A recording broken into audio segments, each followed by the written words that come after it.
Hello there, hello there, hello there, YouTubes and Twitch. Yes, that's right, I am back on the YouTubes. But for how long? God knows. It depends. It depends how shit YouTube want to be. They are massive cunts after all. Anyway, hello there, everyone. How are we all? Hopefully we're very well. Hopefully. Why is the microphone... What? Hang on, I need to turn this up, don't I? Hang on. Is that better? That seems a bit better. Yeah, there we go. Okay, it's catching my voice properly now. Anyway. People. I have had one hell of a day. One hell of a day. Let me tell you about it. Although not as much of a big day as my sister-in-law, who went into hospital yesterday. And today they performed a caesarean section, which, like, I don't even want to go into how gruesome that is as a concept.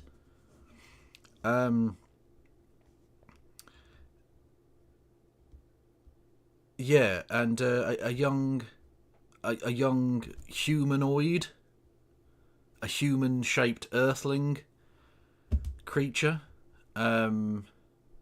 popped out into the world. He has descended upon our mortal realm. God bless him.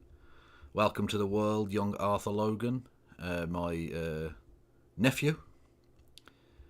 And there's something genuinely, almost indescribably beautiful about when you put your finger in like a baby's hand and it does a little grab on the hand, because he doesn't know what the fuck it's doing, obviously, and it grabs your finger, and that kind of, that small acknowledgement of existence, that small like interaction with this entirely fresh, innocent person, is, like I say, almost indescribable. It's because it can't. It's almost like a communing with some spirit in the ether or something. It elevates you just for the tiniest moment. It elevates you to this different place where the rest of the world, all the troubles of the world, don't exist anymore. Just for a brief moment, it's like you're communing with eternity, and it's fucking incredible, absolutely incredible. Because there can be no ulterior motive. There can be no cynicism. There can be no evil there. There can be nothing but absolute, complete and utter innocence. It's spectacular.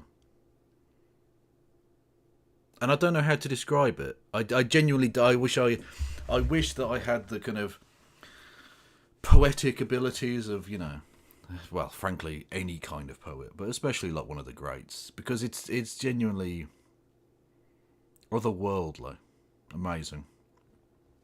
Anyway, so that happened. It was very pleasant. Yes, mother and child are doing well. They are both healthy, albeit in the case of the child, he is also fat and ugly. He is fat and ugly. I mean, let's be honest. All babies look like tiny Winston Churchill cosplay. Do you know what I mean? Like a pug just got punched in the face. Just, I mean, unspeakably fucking ugly. And stupid. Very stupid as well. I'll be honest with you. I was giving him some of my best bants. I was giving him top tier patter. And he was giving me nothing.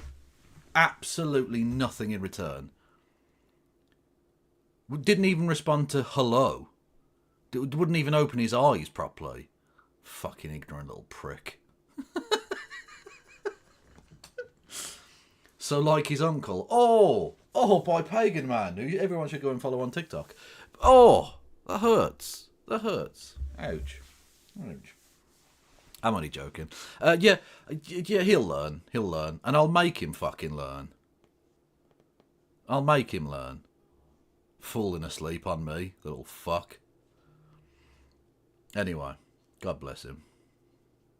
So, yes. Oh, to the person who asked who the attention-seeking fuckwit is, that would be our technically former Prime Minister, Elizabeth Truss. She who lost to a lettuce. Anyway, and she's at the Republican National Convention in Milwaukee, Wisconsin. Which, of course, Wisconsin being the place of evil, where only bad things arise from. Yes, that's right. I am speaking of a specific person. Yeah, exactly. Yeah. Although, of course, she didn't get the worst reception of any of the former prime ministers. Well, it's not. The actual photo isn't photoshopped. The attention fuckwit sign behind her is photoshopped, but that is actually her in actual Wisconsin at the event. Yeah, but are there technical difficulties? What do you mean? Are there technical difficulties? I hope not. Is anyone else having a problem? No? Okay. I don't know. Seems alright on my end. Okay, I'll carry on. She's not having the worst reception of all of the ex-prime ministers, because technically there are at least two there. This was genuinely sad, but in a very funny and erotic way. This is a strange image. It is an image of a mostly empty hall there. Again, in Milwaukee, Wisconsin, and that is how you pronounce both of those words. A mostly empty hall there, you see. Mostly empty chairs with one or two fucking losers. And right there up on the stage, you may see a tiny haystack on top of a sex abuser. In the form of Boris Alexander Tefeffel Johnson. Oh, yes. Pulling in the big crowds. They call him Big Ticket, and that's mainly because his ex-wives see him as a meal ticket. No one gives a fuck. No one gives the slightest fuck about you, Mr. Boris Johnson. You don't have a good personality. You're actually just a freak and a loser. And it's only because you had power and or money that anyone ever gave a shit about you, and now you have neither of those. So, get wrecked, I suppose. How do you pronounce New York City? New York City. Actually, I need to get an expert on this one. Sorry.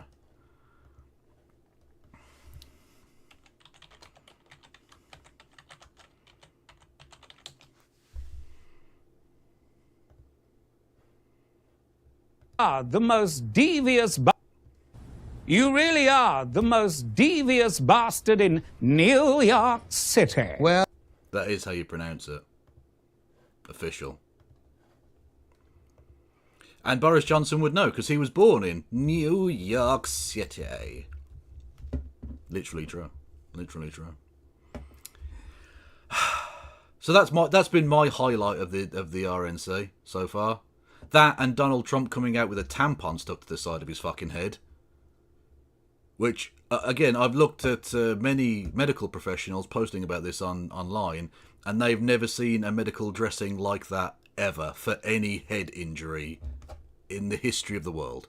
So basically, he went, what can I make it look like I've definitely got a massive injury when actually what I've got is a slight ear boo-boo? Do you know what I mean? Like, it's ridiculous. It's absolutely silly. But anyway, so that was funny. And also he was falling asleep, which you don't see, do you? This is the thing. I will be an absolutely equal opportunities prick towards the infirm, I guess, at this point. I've said of Joseph Robinette Biden that he is unfit for the office because he's basically too old and not sort of mentally or physically attuned to the position anymore. But neither's Donald Trump. The daft old cunt was literally falling asleep on the fucking stage. Literally actually dropping to sleep. Like it was a care home rather than him being announced as the presidential fucking pick for one of the two major parties. Absolutely mental. I mean, come on, he got shot. Oh, he wasn't too tired to play fucking golf though, was he? He wasn't too tired to go around playing a bit of fucking golf. Also, interestingly, didn't have the fucking ear tampon on when he was playing golf. Almost as if that's an affectation he's using to try and garner sympathy, when actually his injuries are spectacularly light. Donald Trump is the least surprising thing ever. He was always a rightist stalking horse. I told you that a year ago.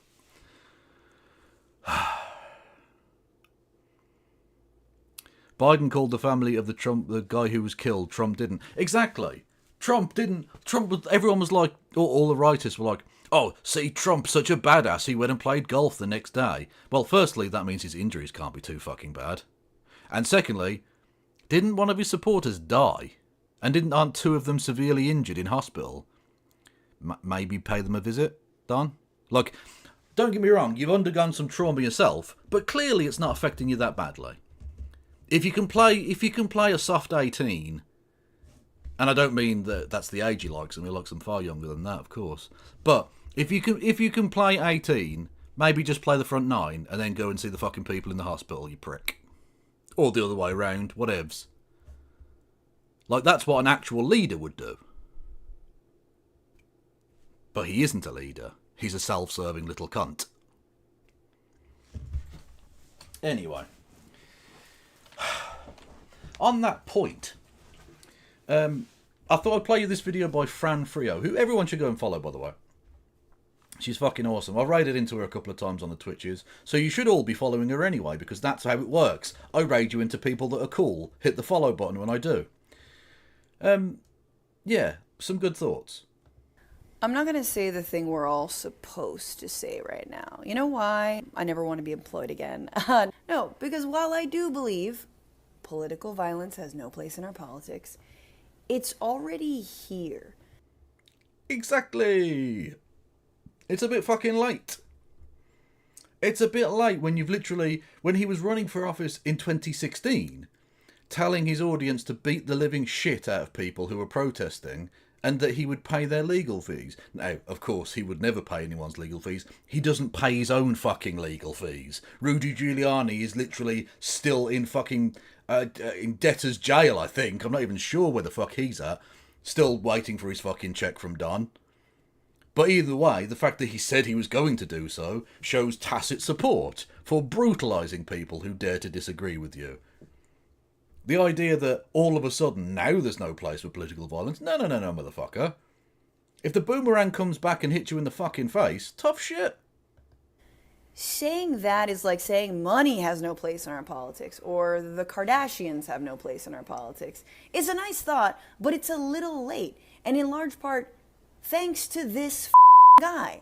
This guy and his movement that relishes in violence against protesters being brutalized by cops, against immigrants being hunted like animals, against women who are bleeding out in their cars because they can't access abortion rights. This is a guy who's inspired mass shooters like the El Paso shooter or the Tree of Life synagogue shooter who said that he voted for Trump even though he wasn't extremist enough for him.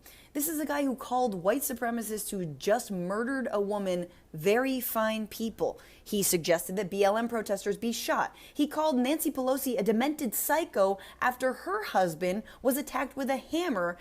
And he proclaimed that we will never take back our country with weakness before a mob attacked the Capitol building. This is a guy whose policies are violence, and they have claimed lives. So exactly.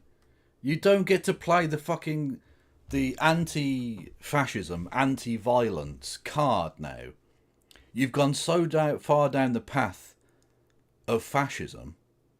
You've gone so far down the path of extreme brutality towards people who disagree with you.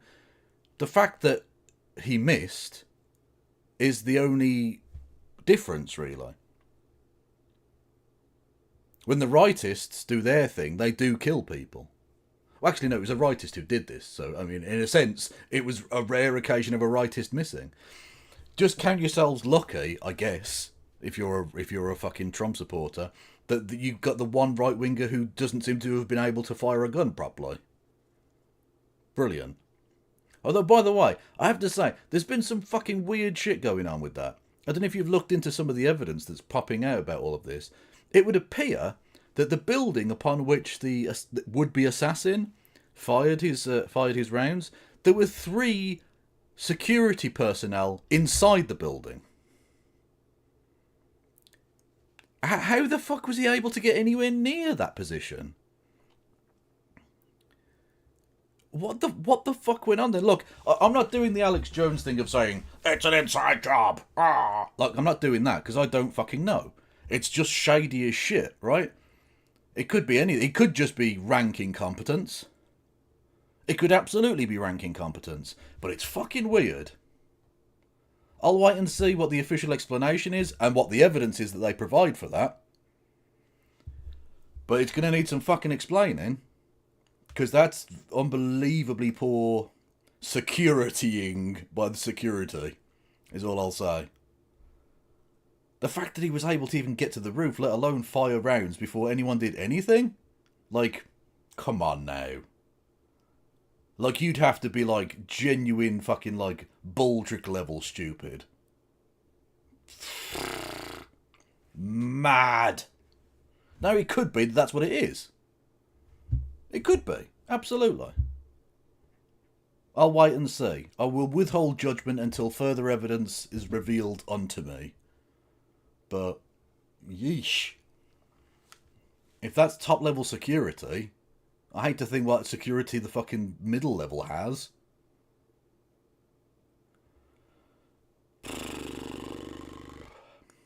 He used a ladder and a blind spot. Well, thankfully, Al-Qaeda have never gotten access to a ladder, so I think we're all safe. I think the people at the White House are feeling pretty secure knowing that ISIS don't have access to ladders. It's all good. Fucking mental. Anyway, hello there, Mixed Vivian Wolf. How are you? Everyone gonna follow Mixed Vivian Wolf. Everyone. Immediately. You're doing our girl dirty with the pause. That is true, to be fair, but as a person who has edited much video of myself, it's rare you're going to get a good pause. Rare.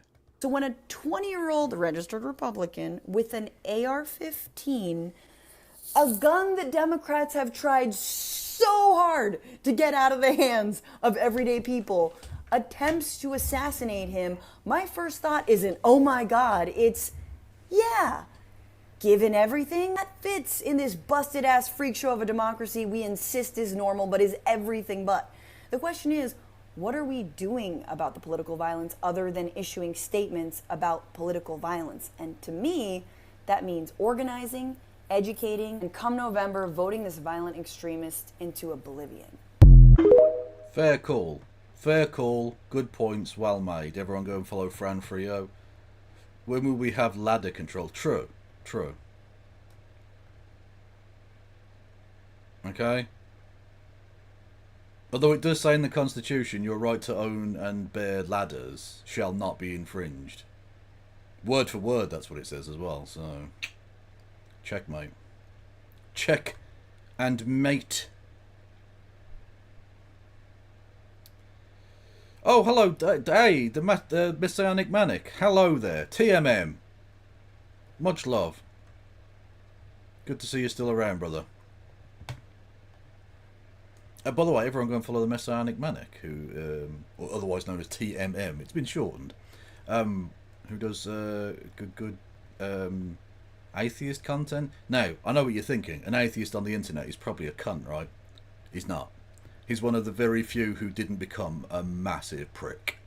So, hey, worth a subscribe on YouTube. I don't know if they stream elsewhere or anything. I don't think so, but either way.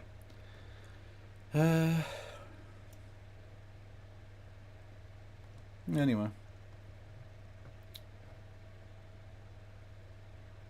What is it, 255? Question. Francesca Fiorentina still appears on TYT regularly. Is that worth holding against her? Not necessarily. There are still some good people on TYT.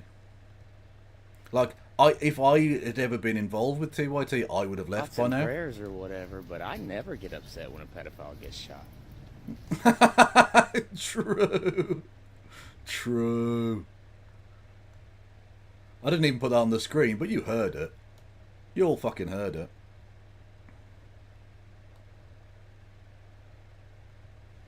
The Friendly Atheist also a good egg and not anti-SJW. Well, exactly. There were so many of the atheist community who went down that rabbit hole, but people like TMM who didn't, or Steve Shives, you know, plenty of good peeps still around doing their thing.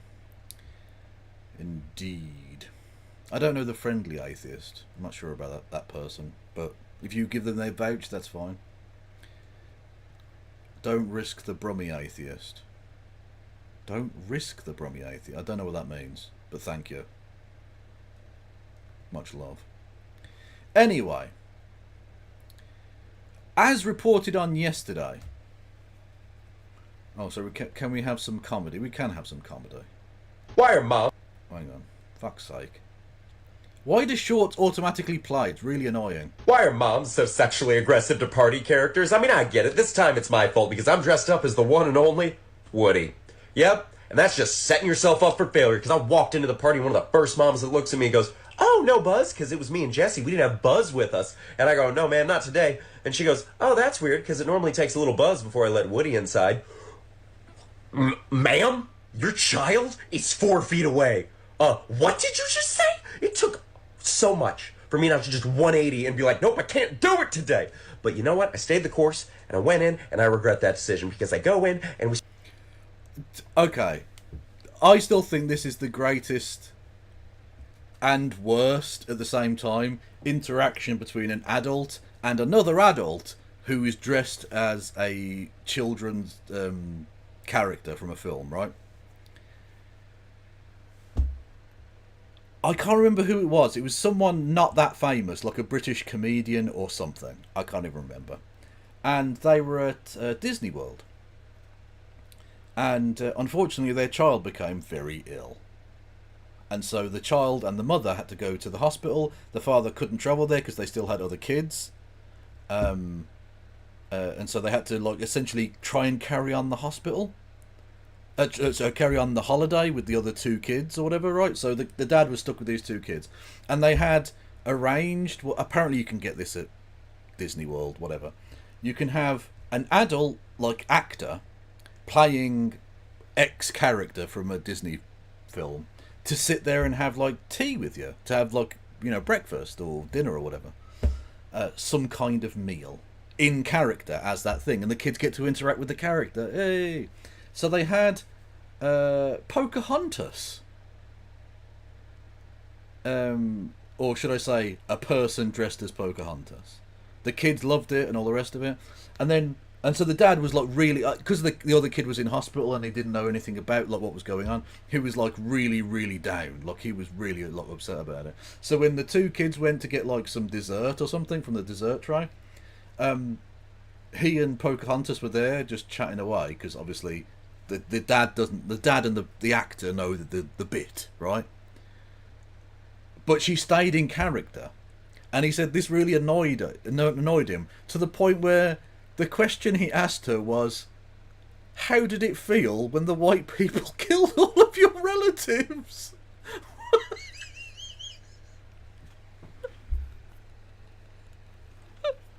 What the Oh, Jesus. And she had to, like, because she's being paid, she stayed in character and was like, wow, it made us all very sad. It made... Fucking mental. Mental. Was the actor Native American? I have no fucking idea, 255. They were telling this story on a podcast that I listened to 10 years ago. But that stuck with me. The sarcasm, the dry sarcasm to even dare to ask that question is just fucking mental. I don't think even I would go there. Honestly, I don't think even I would go to that place. Or maybe I would. I don't know. I am a prick. Anyway.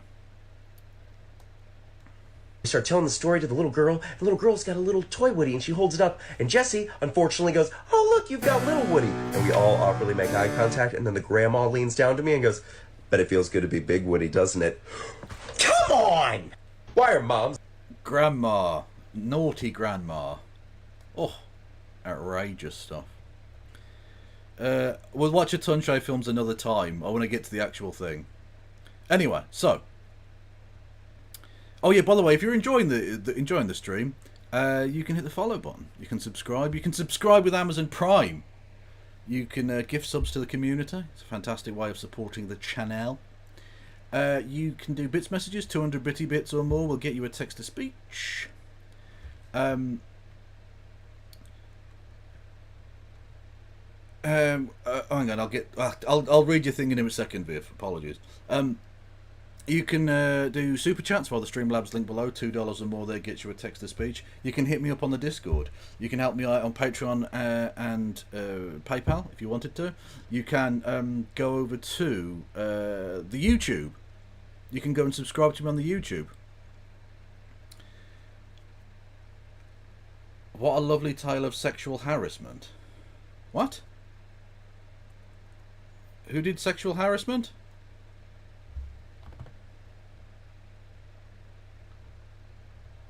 Who is this guy? Oh, so that's the thing that was on the screen. Oh, yeah. So apologies. I keep forgetting there's a bit more of a delay when I'm on the restream. Get some help. In order to dual stream, I use this site called Restream, and it's like an extra 20-second delay to the thing. Anyway, whatever. So, Yeah, if you're on YouTube, you can subscribe. You can hit the follow button. No, you can subscribe. You can't give me any money at the moment, but you can like the stream, or you could come over to Twitch and check me out there. Yes. Thank you for gigantifying an emote by Pagan Man. Much love. And thank you, Wayward Historian, for gifting... for resubscribing 41 months. Much love. Much love. What else is there? There's YouTube, Facebook, Blue Sky, TikTok, and... Blue Sky? I'm sure there's one I've missed. But anyway, those are all things. So, Mixed Vivian Wool says, had a panel on this last night and it occurred to me that the Dems trying to, quote, tone down rhetoric just means they have to lie about who Trump is, what he's done and what he plans to do. We're between a rock and a hard place where telling the truth about Trump requires accusations of such extremity that we may inspire acts of political violence against him, and that's his fault. Yeah, kind of. Yeah, I mean, they're in a difficult spot because of what happened, the Democratic Party. I wouldn't mind trying to see them have some fucking... show some fucking balls about it, though. Would be nice, but what can you say? Like, you can't be like, oh my god, he's literally Hitler, and then say, but we hope Hitler gets well. We wouldn't want anything bad to happen to Hitler. Fuck's sake.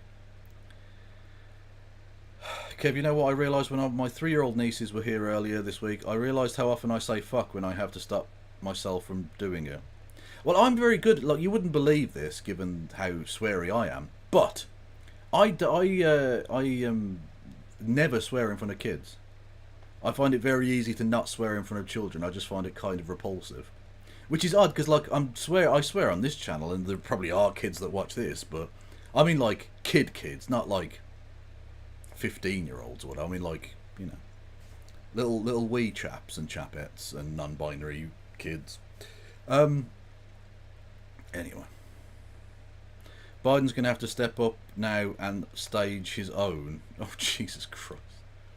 Does he have enough blood in his body to get shot? I'm not sure. Might just ricochet off him. Yeah. Did you see the Teamsters president speak at the RNC? I did, yeah. He's class traitor scum. Absolutely. Anyway, Des Tiny. We talked about this a little bit yesterday. We watched him ragging on Wick, didn't we? And that was hilarious. And it got even more strange overnight. Because he's been tweeting up a storm. Not unusually for him. He says, for every MAGA that was giggling along with my edgy Palestinian tweets, I hope you realise every single Palestinian civilian that gets bombed and killed in Gaza is worth 100 times more respect than any loser who gets wasted at a Trump rally. Don't be selective with your laughs now. He is a spicy boy. He's a spicy boy being a spicy boy. That's what they do. And he ended up, bizarrely, debating Elon Musk, pretending not to be Elon Musk. I swear to God. Amazing. So, Elon Musk joined a Twitter space under an assumed name, but it's obviously him. And he doesn't even really try and hide it's him, except that it's like called something else. He calls himself Adrian Dittman. Okay. Yeah. It's weird. It's very strange. So you have taken it upon yourself to rise up and fight the insurrection charge. What? No. No, actually, I want to discuss the, how to explain this? Actually kind of a lack of decorum on how you communicate on X. Like, why are you so violent? Let's just, like, be right out the gate. Why so violent? Oh, sure, yeah. Well, we can build towards that. The first question I would have is, do you agree that Donald Trump tried to lead an insurrection against the government, to overthrow the government, to prevent the peaceful transfer of power? I don't know what he did. I don't know what people are writing. Like, that's the thing. I would just basically say whatever's being written out there. But look, the fucking Musk is such a piece of shit. He's such a cowardly piece of shit. Because he clearly has very strong far-right views. But every time he's questioned on them, he just go, I don't know. I don't know. What are people saying? Sometimes people are saying things, and things are being said, and the speaky speak and the sayy say, but I don't know anything. The fuck, bitch? The fuck is wrong with you? Like, you know, we can see what the fuck you tweet out, right? Yeah, and he's giving like fucking millions of dollars to Donald Trump as well. Because again, he's not an edgy outsider. He's a multi-billionaire who wants bigger tax cuts for himself. He's a cunt. To be true or not, this is not my case to make, and this is also not what I'm here to discuss. Oh, well, I mean, like, if Doesn't you don't matter. have a position on that, I think it's kind of important. I think it kind of sets the tone for what the conversation So I is have going zero to look like. position on that. Yeah, I have absolutely zero position. Then what is the... Then how can you have a position on any rhetoric or anything that would flow from that event? Because, I mean, on both sides, you see a lot of claims to be made, but what exactly can you take and say, hey, this is absolutely true, you know? So you think there's no way to determine the truth of any particular event? How do you decide what to believe or what not to believe? This kind of event is really difficult, and I'm not really someone who is an expert, or anywhere close to an expert of politics, specifically. That's also not what I'm here to discuss either. Are you, if you mind me asking, can you vote in U.S. elections, or? I wouldn't. I don't. I have actually zero opinion whatsoever. I like to be as neutral as possible. That's such an obvious lie. You're giving tens of millions of dollars to Trump through super PACs. It's obvious. Kind of a weird thing. I can afford to be completely neutral. Other people really, I mean, it depends. You know, some people like to have an opinion on these things. I do not. I like to be completely impartial. Okay. Well, well, if you don't have like a position on any of these things, I don't know what the point is of. I don't know what we can even talk about. If you can't ascertain, like, whether or not a particular thing is even likely to be. You know what, Viv? I hadn't even considered that. Yeah, he is saying stuff that's worse than what you said. That he literally is. Yeah. Do you remember Mix Vivian Wolf? Everyone go and follow. Absolute legend, right? Destiny's famous gunning down dipshit protesters with what was it? Inbred fucking Hicks gunning down dipshit protesters thing. That famous clip, right? That was talking to Viv. Viv was the interlocutor on that particular occasion, right? And yet, he's fucking gone lunatic crazy with all of this, right? Like Viv had like a watch list or something of like far right people to keep an eye out on, and he's like, oh, no, actually, no, it's fine to just like murder people. And he went fucking apeshit at Viv for way less than what he's now doing. Yeah, I hadn't even fucking thought of it from that angle, Viv. You're absolutely right. You know what? Massive dubs for Viv in chat for being less shit than Destiny. Which, to be honest with you, we already knew, but it's always nice to have it confirmed, I suppose. You know. Be true or not, like, what? No, but what I wanted to talk about is, why are you so violent? That is a question. Because, you know, you can interact with people, say, on X or elsewhere, in very many different ways. But why in such an adversarial... Yeah, you can just say, interesting, when someone brings up, like, great replacement theory or weird Nazi shit. Yeah, you can interact with Twitter that way. Mr. Definitely Not Elon Musk. Even though literally no one talks like him. He has the weirdest accent in the world. I've never heard a single person who sounds like Elon Musk. Very somewhat, I think, violent manner. Why? I'm only matching tone from the other side. Matching tone? Who has personally called you a faggot? I mean, we can check. First of all, wait, I don't even think I called anybody that. Number one, so I don't even know where that comes from. Number two, like, everybody. What do you mean? You can check my DMs. You can check posts here on Twitter where people are posting tons of information, attempting to dox me, none of which has been taken down despite being reported. I mean, there's a billion different things you can go through. That's like the weirdest of all the claims to make. You don't think that people have like an unhinged treatment towards me on the internet? Elon Musk doesn't really sound like a South African, though. I've met loads of South Africans. In fact, I remember winding up some South Africans after a day at the test match between England and South Africa in... Oh my god, what year would that have been? 2009, 10, something like that. some South Africans being racist in the pub in Moseley, not far, which is the area of Birmingham close to the stadium, being racist about the black selection policies in South African sports, which, by the way, ended ages ago anyway. But whatever. And I said we have similar problems in England. Actually, yeah, we have to pick based on race. Otherwise, there'd be no white players left in the England football team. And to see a man who thought I was going to agree with him so suddenly realise that I was absolutely rinsing him, and to see his face drop was honestly one of the greatest moments of like pride, I think, on my part, just to see him absolutely done over. Beautiful, beautiful. Anyway, although his mate got very drunk later in the night and wanted to fight me. It didn't happen in the end, but there you go. So, what was I going to fucking say? I've totally forgotten. Anyway, yeah, but he doesn't even sound like South African, really. Like, you can tell there's a kind of an Afrikaner kind of slight lilt in there, but like, he doesn't sound South African. He sounds like... It sounds like if a Boer were to suck a posh Englishman's dick,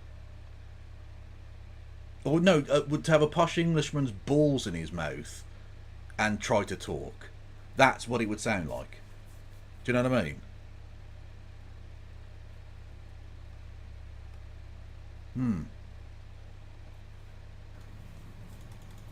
Can you repeat that again? Because you talk so fast that I cannot discern the individual words. Sorry. That You last asked, sentence. your question seemed to imply, or you seem to be quite incredulous that I might receive a whole bunch of unhinged comments on the internet. I can point to any number of platforms where people make a plethora of unhinged comments about me. So, for instance, like the fact that my people are trying to dox me, or people around me, or people that they think are me all over Twitter. Like, it's being reported, it's not being taken down. People post crazy stuff in my DMs, on Instagram, on other YouTube channels. I don't know, of all the claims to make, that seems to be the easiest one for me to, show evidence of, that people make unhinged comments about me. Yeah, but don't you think that you being so adversarial is the reason why that is the case? No, I think the reason People why is consider it because bigger. I think conservatives have had a vested effort in driving up the temperature of political discourse in the United States for the past 8 years. That you are, Elliot. Yes. I don't That is really see happening. much of that. Which conservatives are you speaking of? Can you give me examples? Yeah, I would refer to Donald Trump, who one of the most popular aspects of him as a speaker is the fact that he gives mean nicknames to his political opponents. Okay, that's in your mind a conservative, right? Like the absolute conservative. Considering he is Anyone the... else? What the again? What a dishonest little snake bitch! What do you mean? He is literally the king of American conservatism. Literally, he's like the only candidate in the fucking race. What are you talking? He doesn't count as a literally. I want to pull Elon Musk to us on one side and say, and shake him and just go, "What do you? What is a conservative if he isn't a conservative? What the fuck does that mean? How could he not be? He's a fucking twat. He's such a dishonest twat. And he's such a loser. Why is he talking? He's the richest man in the world, and he spends his evening talking to a fucking Twitch. Well, he's not even a streamer that's banned on Twitch, a YouTube fucking video game player. He is the richest man on earth, and this is how he spends his evenings. Not with his family, not enjoying himself, not even doing evil rich people shit. Not even I don't know, drinking fucking adrenochrome or something. I don't know. You know, meeting up with the other members of the Illuminati to fuck a cow in a field. I don't know what the fuck they do. They're all fucking crazy cunts. He spends his time talking to this twat. Oh, Jesus Christ, man. It's pathetic.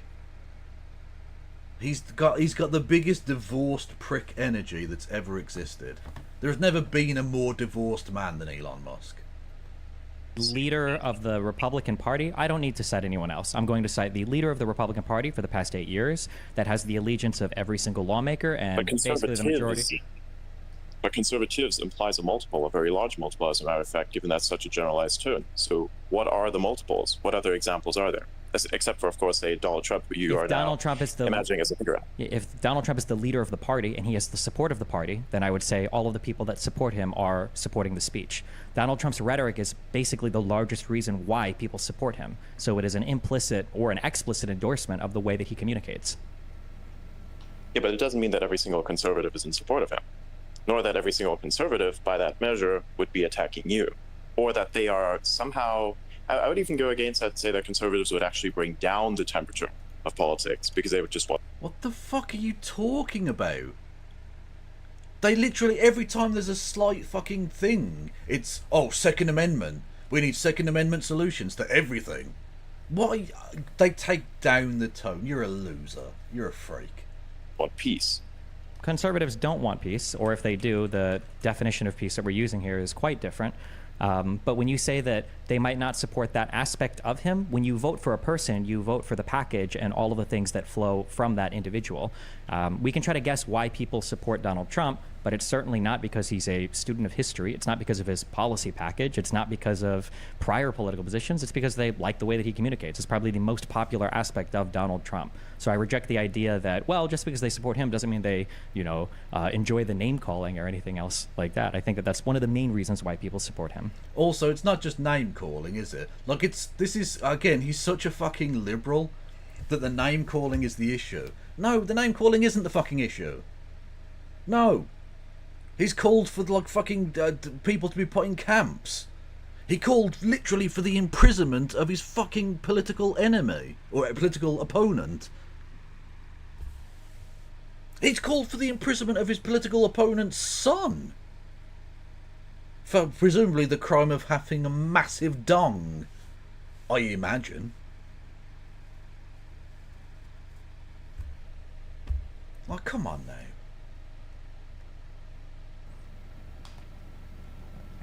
So just for the rhetoric, essentially. But that would be very... I mean, I don't know about that. Do you think that someone like, say, Elon Musk, for instance, would be supporting this dude specifically for his rhetoric? So he's not even trying to hide who he is. I think Elon Musk would support somebody like Donald Trump because... So Elon Musk is referring to Elon Musk in the third person whilst talking to a fucking... I don't know, what games does he even fucking play? A Dota 2 fucking streamer? Like, fuck me. He's the richest man on earth. Why aren't you doing interesting shit? Why aren't you doing weird, crazy sex shit? Or like fucking organising a fucking coup or something? Like, that's what rich people do, isn't it? Whereas no, you're fucking referring to yourself in the third person, playing a weird shell game which no one is bought in by or thinks is interesting or funny, in order to fucking debate bro when you can barely fucking string a sentence together. Is this Adrian Dittmar or Elon Musk? Exactly. Elon Musk doesn't have any knowledge or information about the political system in the United States. He's largely uneducated about political affairs, both domestic in the U.S. and internationally. And because Trump seems like an epic guy that owns the libs, and I think Elon Musk has been attacked a lot of the times unfairly from people on the left. So as a reaction to that, he supports Donald Trump. Unfairly? You're a twat, Destiny. You are a fucking twat. You bootlicking prick.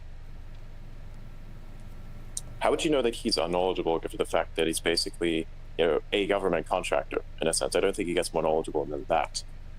You'd have to understand something. I mean, I would say welfare queen, but yeah, government contractor, whatever. About politics, and you have to understand something that is of worth to the government. By that extent, also understand the government in order to actually provide something of worth to it, right? No. If you're a government contractor, all that means is that you offer some good or service that the government wants to buy. Doesn't necessarily mean you understand anything about... Yes, but you'd have to understand that government. You just have to understand. You just have to understand how to produce a good or service that the government might want to consume. Just because you know how to build rockets and the government might want to have an interest in rockets doesn't mean you know anything about politics or domestic affairs. Well, you'd have to in order to secure a deal, no? At what stage in securing a deal with the government do you think Also, you have to know anything about politics? Also, why was Obama there at the launch site? You know, I think maybe there was something that's very political about that too. Yeah, because he's also a corrupt right-wing prick. Yeah. Crazy, I know. Obama was literally there. I have zero interest in talking about Obama right now. Yeah, but that is an example of something that's political, and something where I'd say he was very knowledgeable of something that's political, because he had such a important political figure so close to what he was doing. Having right? Wow. Elon Musk is rich enough to buy a former president to go to his fucking launch site. Bravo. Honestly, that must mean he knows all about the politics. Yeah. Jesus Christ. Political figure close to you doesn't mean that you have an understanding of politics. To recenter, you don't need an understanding of politics to sell services to the government. All you have to do is produce a particular good or service that the government wants to buy. Nothing more, nothing less. Have you ever provided any goods to the government in that regard? Sold goods or services to the government? No, I don't think so. I mean, I've been friends with people that are contractors for like city services and stuff, but to the federal government, I've known people that have worked for contractors like Raytheon and Lockheed Martin, but I mean, I don't think... Shout out Raytheon. Killing brown kids with a smile. Don't forget to use your promo code KevKev's Massive Dong for 10% off on your sword drone purchases at Raytheon.com. I think that they cut the deals themselves. Yeah, but it is to a certain extent a deeply political thing, because you are directly affected by the whims of the government. In that case, every single Which thing... is why it should be illegal for you as a government contractor to fund the political activities of a partisan political actor, be it Democrat, Republican, or otherwise. Because obviously you have a vested interest to sway the policies of said politicians. Yeah, it's called corruption, isn't it? in life is deeply political. I mean... Well, yeah, of course it is, and that's why we're having this conversation. And that's also why you're just kind of always going back to politics. Okay. So, I mean, if you want to say that, well, in that case, politics. if you want to say that everything is political, then that's fine, but then the word becomes meaningless, and then I would just find another word to No, describe it's a spectrum. a It's lack spectrum, of... essentially. Sure. When it comes to understanding government policy, I don't think that you need to necessarily have an understanding of that to sell a good or service to the government. You might have to have or something that would help might be particular knowledge around future domestic or foreign plans about like a good or service you would provide. Maybe like having some insight there might help, but that doesn't necessarily clue you into domestic politics or foreign affairs at large. It would just be to the particular thing that you sell to the government. Perhaps. Perhaps. Thanks for that amazing insight, Elon. Honestly, you are one of the most pathetic human beings who's ever lived. But then again, I don't think he's really supporting him for the rhetoric. It seems to be that I think it's by and large the policies that he wants to implement, which could be very beneficial to his companies, even perhaps, right? Yeah, because that again, you're corruptly giving money knowing that you're going to get paid back in the long run. Yes, it's incredibly, incredibly corrupt. I mean, just openly admitting it, yeah. Because if you look at, for instance, one of those things would be tighter border control, as opposed to what's existing currently. I don't think that Elon has I don't think that his company has a large investment in tighter border control. I'm not really sure how that would It would impact benefit, him. perhaps, because the country itself needs to exist and needs to be in a stable position if his mission is to be successful. What the fuck? No, you're just a racist. That's the point. That's your interest in it. It doesn't help fucking Tesla or anything. Or SpaceX. None of these things are helped by a border being strong or otherwise. It's just that you're a weird racist. Okay. I don't think And I would- that I would say if he's looking for it's- stability, then supporting Donald Trump would be literally the last thing that he would want to do. Number one, and then number two, if we were looking for stability at the border, I think Elon would have had something to say, and maybe he did. Maybe if I go through his Twitter, am I going to find references to him being upset that Donald Trump prevented the Congress from securing the border with Senator Langford's border bill that would have tightened up a lot of the asylum-seeking stuff that was going on the border, provided more funding to clear out some of the people that are waiting to hear their cases in the U.S. Like, did Elon say anything about that when Donald Trump prevented that piece of legislation? You'd have to look for that, but no. Ah, you fucking cowardly bitch. No, you didn't say anything. Because you don't give a fuck. Honestly. You just want... You're a sad racist who wants to feel like something is happening there. You're a far-right piece of shit. Just own it.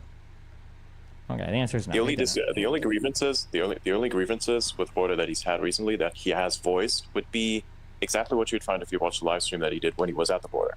Basically highlighting what the crisis is down there, which didn't exist before. You stood there with your fucking cowboy hat on backwards, you prick. Like, with your fucking weird lack of chin. I mean, amazing. Yeah, well done. And that was like a year ago anyway. What the fuck? What does he think the crisis is? That the border is not secure. Okay, that's not the crisis. Again, this is the richest man in the world. Again, if anything goes to show you that capitalism does not reward the best and brightest amongst us, Elon Musk is the perfect example of that. Donald Trump being another good example. Crisis. So if he thinks that, this is even a stronger point. There's a crisis that people coming over it and they're just, coming in swathes, and that's causing a lot of problems, I'd imagine. Okay, my bad. All right. What just happened to you? What happened there? I updated 2 vital pieces of software this morning, my operating system and my OBS, and something is causing Windows to blue screen. I don't know why, so now I moved downstairs to my studio, but my studio is not set up to do audio like this, so I had to reconfigure all of my audio devices, and here we are. But I believe everything should be working. Wild. This computer won't blue screen. Okay. Welcome back. Welcome back. All right. Where were we? Yeah, I kind of just want to get, again, I kind of want to keep away from the politics as much as possible. I don't want to do anything with that. Specifically, what I want to talk about, again, because I'm harkening back to that, is the nature of the way that you speak, right? That's it, right? So you want to tone police one person on your platform. Not the Nazis. No, not the Nazis. Again, I will just have to point this out. I bookmarked it because it was so breathtakingly, obviously, against the terms of service, and nothing will be done about it. Where are we? Where are we? Scrolling. Little historical example of just fucking insanity. Where is it? Come on, you little prick. It's here somewhere. Here we go. Boom. So, here is a thing here. That's the Adolf Hitler on the right there. Not the left, because that would be weird. Walking with Helga Goebbels, the, I believe, youngest child of, or possibly youngest, I'm not sure, of Joseph Goebbels, the propaganda minister during the Nazi era of Germany. Anyway, and they were very close as a family to Hitler's, to Hitler and his partner and later wife, although very briefly. Anyway, there's no R in Goebbels. You suck my dick. Anyway, Goebbels. When Hitler had committed suicide in the bunker at the end of May of 1945, Goebbels and his wife, by the way, Goebbels was the only man ever excommunicated from the Catholic Church because he married the woman who would become Helga Goebbels, with which he had 6 children. Amazing. Anyway, little Catholic Church being evil fact for you there. We can get some lols in chat for Hitler being dead. That is absolutely appropriate. Anyway, what was not appropriate was that before killing himself and his wife killing herself, Goebbels' family killed their 6 children. They murdered their 6 children. Entirely innocent children. Obviously, they're children. They can't have committed crimes. That's not how that works. And this Nazi prick on Twitter justifying it. Literally justifying the murder of 6 children on Twitter.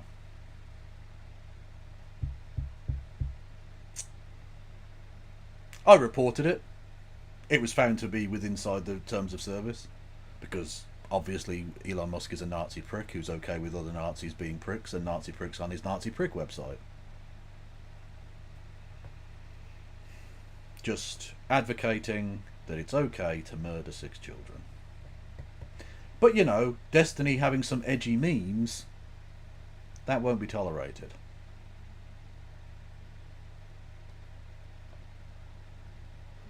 Okay.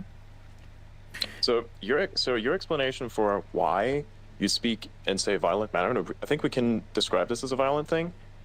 You say you're doing this because you don't think you have much of an impact, and the other side is doing this as well. Well, to be clear, I never said I don't have much of an impact. I said that I don't think we can have much of an impact on lowering the temperature. I think that for the temperature to come down, both sides have to be invested in lowering the temperature, and conservatives have shown for the past 8 years that they have absolutely no desire to lower the temperature. That's what I said, or meant, at least. Which conservatives specifically? Donald Trump, the leader of the Republican Party. And so that guy and whoever you think supports him are like all in the same bucket, want to drive the temperature up. Is that correct? Yes. Okay.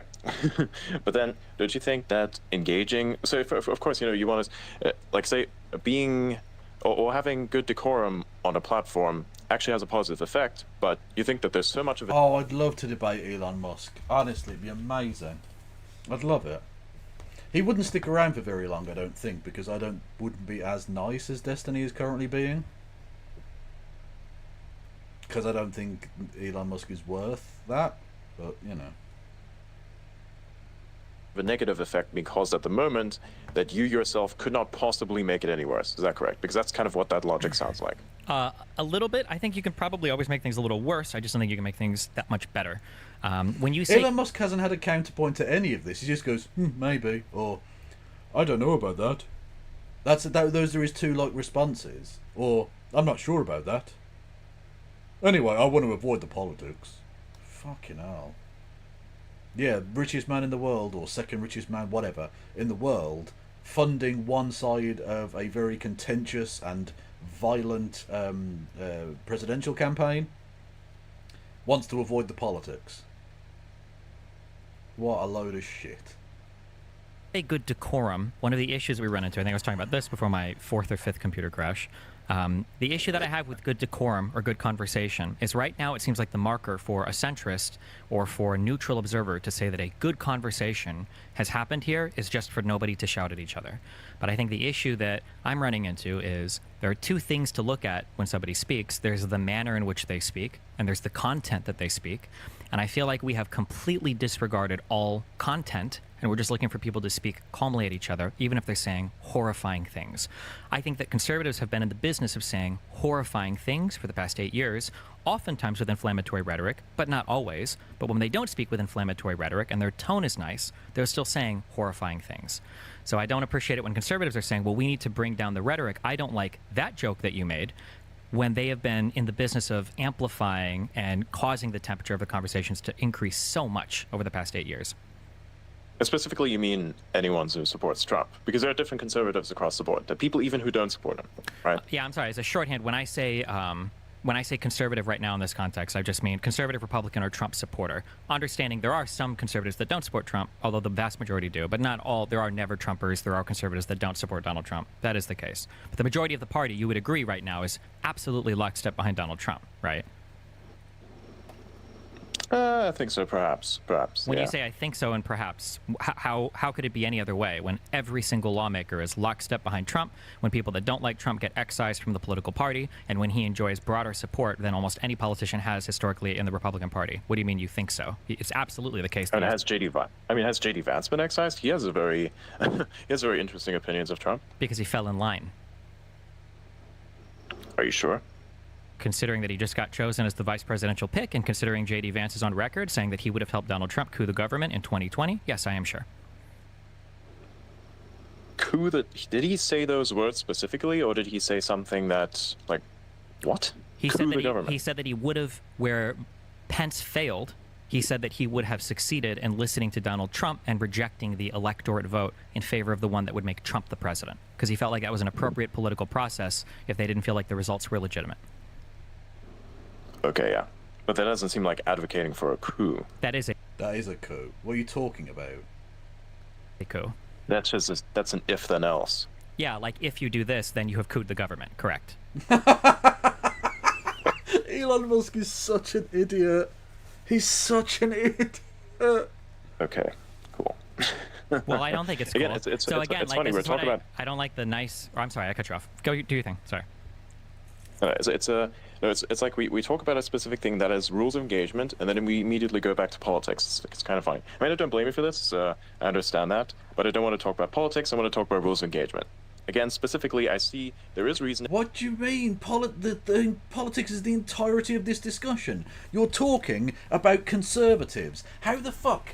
Right, so you're saying conservatives aren't doing X, Y, and Z, and then how does Destiny respond to that without getting into politics? How does a human being engage with the concept conservatives aren't engaging in violent rhetoric without engaging in politics? Please, for the love of God, tell me that, Elon.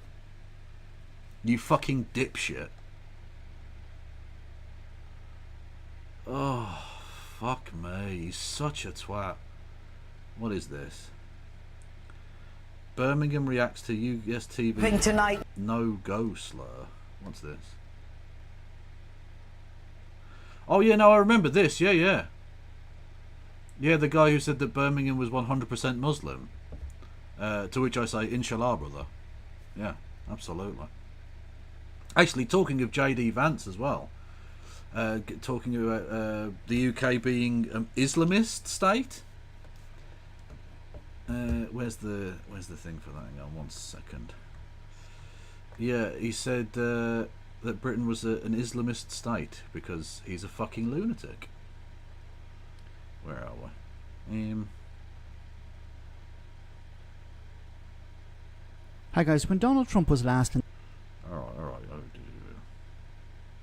I was talking with a friend recently, and we were talking about, one of the big dangers in the world, of course, is nuclear proliferation, though, of course, the Biden administration doesn't care about it. And I was talking about, what is the first truly Islamist country that will get a nuclear weapon? And we were like, maybe it's Iran, maybe Pakistan already kind of counts. And then we sort of finally decided maybe it's actually the UK, since Labour just took over. But... Ha ha ha, that's very funny. Also, he doesn't seem to be aware that actually the Labour Party lost quite a lot of its Muslim vote. Because of the whole Palestine thing, mate. Just saying. Also, when you talk about Islamists, it will be very interesting if you do become Vice President of the United States to see you go over to Saudi Arabia and literally have to prostrate yourself and suckle upon the testes of Mohammed bin Salman, of the King of Saudi Arabia. Enjoy, friend, enjoy. That you want to be violent, but why not choose to be an example and not be violent, right? Because of course, you'd say here, you're having a conversation on X, for instance, and you're talking to a guy who's effectively dead. You're like basically playing with this guy's dead body, because that's what you're doing, right? You're just like quote posting his thing, and you're saying terrible things about him. Now, I'm not defending this guy, what he does or where he was at. I'm just saying that you just have some respect for the dead. He didn't have respect for the fucking dead.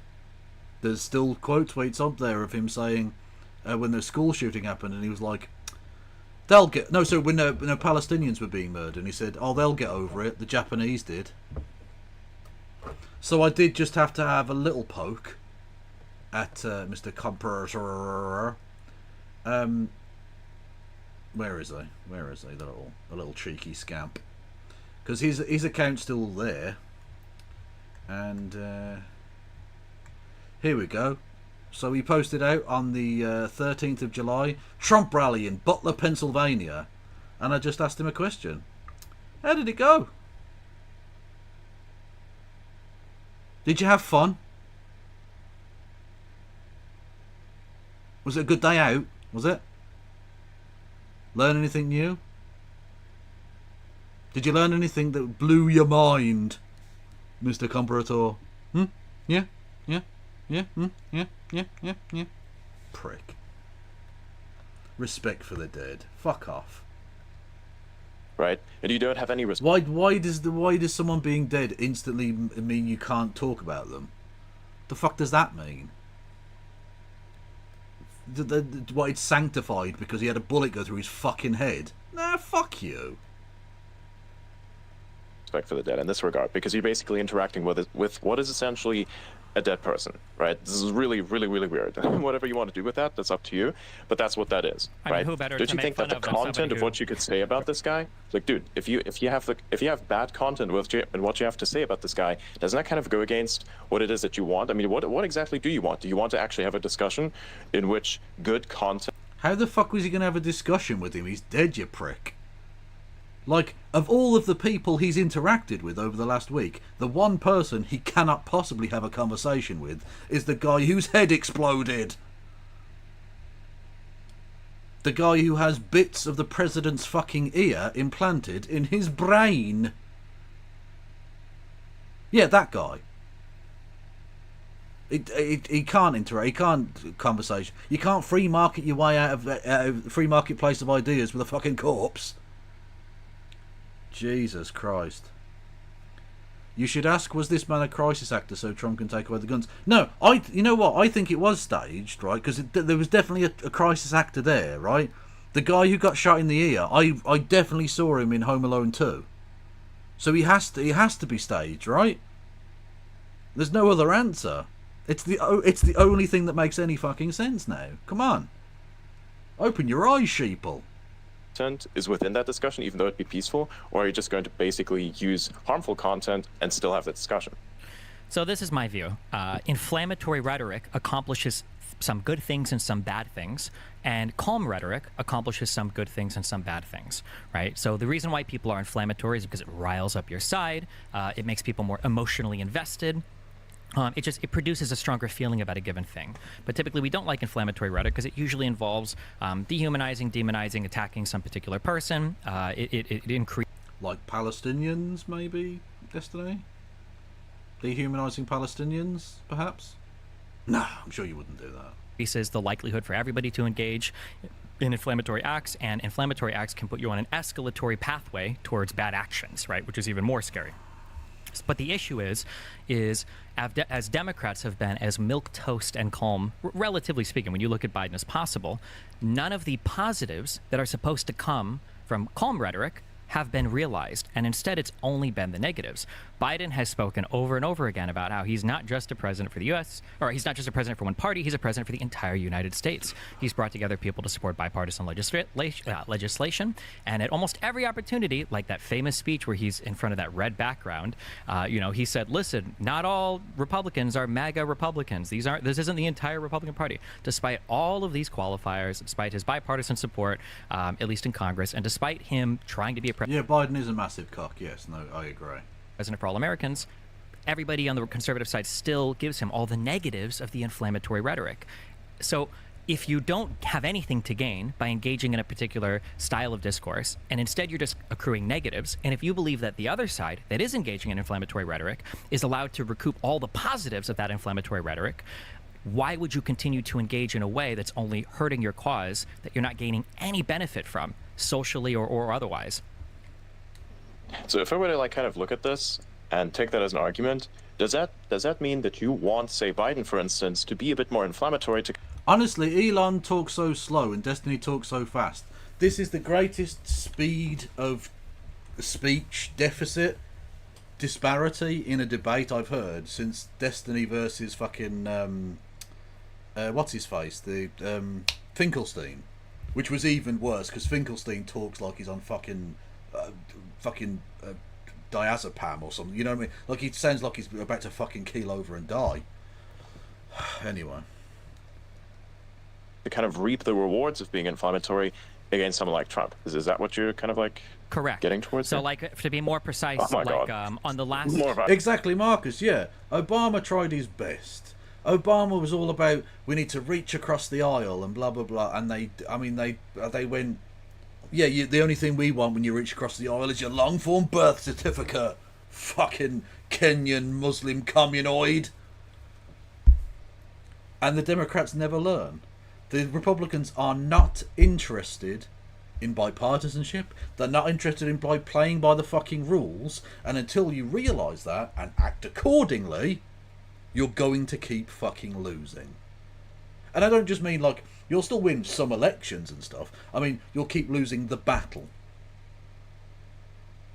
If you keep coming up with bullshit like, oh, well, the fucking parliamentarian said so, uh-oh, SpaghettiOs, can't do minimum wage. Like, fuck you. Playing by the rules, you bitch. You let him fucking steal a fucking Supreme Court pick off Obama. You fucking cucks. Fucking absolutely spineless, the lot of them. Violence. No, I didn't say violent. There's plenty of steps before violence when it comes to inflammatory rhetoric. So, for instance, in the last debate, I think that Biden should be making fun of Donald Trump more for being a convicted felon. For the really the most important thing is, was this the effects of DMT? You're going to live in a tank and be tied into this virtual world. You'll be able to wire your head in and just get unlimited pleasure. It'll feel like 10 times the best orgasm for 3 days if you want straight. They're taking the DMT. Hitler took the DMT. Stalin took the DMT. Mao took the DMT. The DMT. Hitler took the DMT. Stalin took the DMT. Mao. Also, can I just say, the beat is a fucking banger as well. This slaps. Took the DMT. The DMT. Hitler took the DMT. Stalin took the DMT. Mao took the DMT. The DMT. Hitler took the DMT. Stalin took the DMT. Glow stick Hitler is amazing.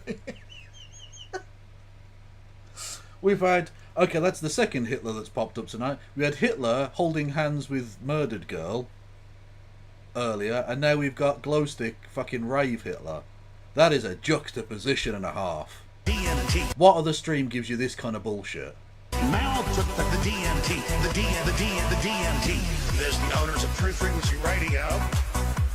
They believe they're communicating with entities they call them clockwork elves. Not going to get into what they're interfacing with. They believe they're in contact with all DMT, the world presumably. groups. Chris Geo, True Frequency Radio, he takes it. You see the elves, little green hats. We're in trouble, ladies and gentlemen. We're in trouble. The clockwork elves, all of it, I shouldn't even get into it. There's a reason they're all whacked out. The clockwork elves? What does that fucking mean? What does he mean? I don't even know what that is. Their minds, they're taking DMT. And the point is that their whole science is way ahead. We don't even know what they've got. They're in power because they're taking the DMT. Hitler took the DMT. Stalin took the DMT. Mao took the DMT. Chris Geo took the DMT. Hitler took the DMT. Stalin took the DMT. Mao took the DMT. Chris Geo took the DMT. You think they're all a bunch of old men? They're in power because they were into this stuff 70 years ago. The DMT. They were jacking DMT 70 years ago. They were injecting it. They're taking the DMT. Hitler took the DMT. Stalin took the DMT. Mao took the DMT. Chris Geo took the DMT. Hitler took the DMT. Stalin took the DMT. Mao took the DMT. True Frequency Radio took the DMT. I shouldn't even get into it.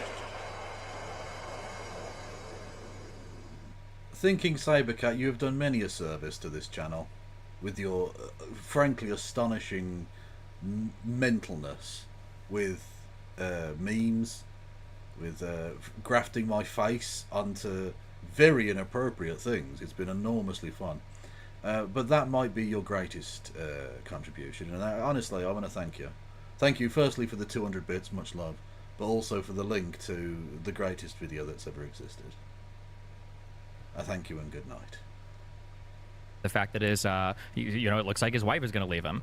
For the fact that, he had sex with a porn star. Like, these are things that are personal attacks that Donald Trump does all the time that rile your base up and people like them. Even if it's kind of a shitty thing to do, I would say, like, as a whole, it's shitty. Donald Trump shouldn't get to enjoy all of the advantages of that while being immune from those types of attacks. For instance, I think a lot of Democrats were pulling ads because of the recent assassination attempt. Republicans wouldn't have done that for Biden. I don't think Democrats should be pulling ads for it. True, I agree, yeah. But yeah, I believe that he should be engaging more in the rhetoric that Donald Trump is, because he's not getting any credit for not doing that. So why not? Do you think he's actually capable of that? yeah, it's much easier to stand up on stage and lie and do slogans than it is to try to rattle off 400 different stats and numbers that nobody cares about.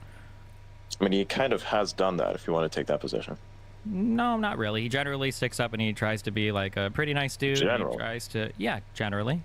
Do I need to define the word? Yeah. True. No, therein lies the problem. Yeah. What do you mean the problem? No. Well, if you're going to make the argument that every now and then he slips up or every now and then he says something problematic, again, I reject that. Donald Trump does it as a matter of habit, and Biden might do it as an exception. It's not comparable. Okay. He literally doesn't have an answer to anything. He's a fucking idiot. Also, Elon, this is the problem with only having yes men around you. You have not for a moment in your fucking life considered any of these positions.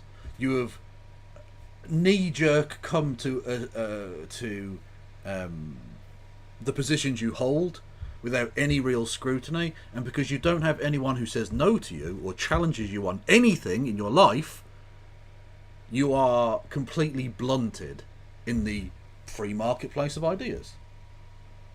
Because you've not for a second thought about what the rejoinder to your position would be. In order to have a debate, you must have some idea of what the other person will say. Some idea of your other person's positions and what they're going to say in response to you. Otherwise, how can you possibly hope to have a conversation with them? You're just flailing around in the dark.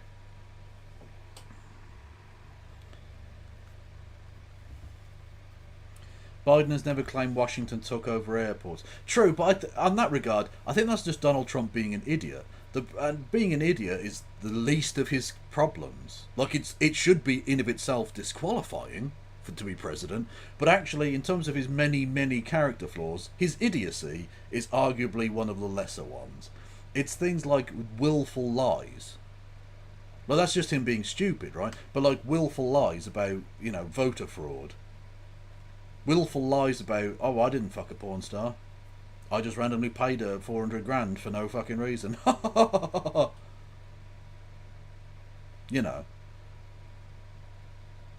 Really evil shit. The fact that he is a rapist. The fact that he was a known friend and associate, very close personal friend and associate, with a convicted pedophile and sex trafficker, who is now dead. Can we get some lols in chat for Epstein being dead? Like these are much worse things. His idiocy is by comparison charming. Yeah. So, but then what do you say? All right, this is really. It's kind of. Hang on. What's this? Now I'm trying to check some of the responses as well, just to make sure everything is nice and balanced. This is funny. He's just lining up the next benzo, I think. I've been posting about day 30. No, I am not Elon Musk's alt account. No, absolutely not. No. So one of the OSINT guys was like saying, hey, guess who's on with Elon Musk's alt account? No, absolutely not. I don't want that distinction. I mean, look, everyone's going to make that distinction, but I don't want that to be a thing that guides your judgment. Right, but that's really dumb because it's obvious it is Elon Musk. That is you. Like, what's the point? Well, I don't want people to think I'm Elon Musk. Yeah, but they do think you're Elon Musk, so it's fucking pointless. If you did that, why didn't you just come on with a proper voice modulation? Like, surely you are rich enough to be able to afford like a voice changing thing that you can put on your mic. Shift the pitch of your voice completely, and then it doesn't sound like you, and you know, maybe Destiny would know it's you, but the audience wouldn't know it's you. So what's the point? What's the point of this? It's just fucking childish nonsense. I'm not Elon Musk. Yes, Anyways, you are. We're going to continue. Okay, so... By the way, we're not going to go with this much longer because there's a much spicier and more fun debate with these other conservatoids on the other thing. So we'll stick with this for a little bit just to get a kind of flavour of it. But it goes on for like another fucking hour. No, not hour, 40 minutes. And it's pointless. Exactly. Okay, so you're looking at Biden as the de facto good guy here. Let's just establish that.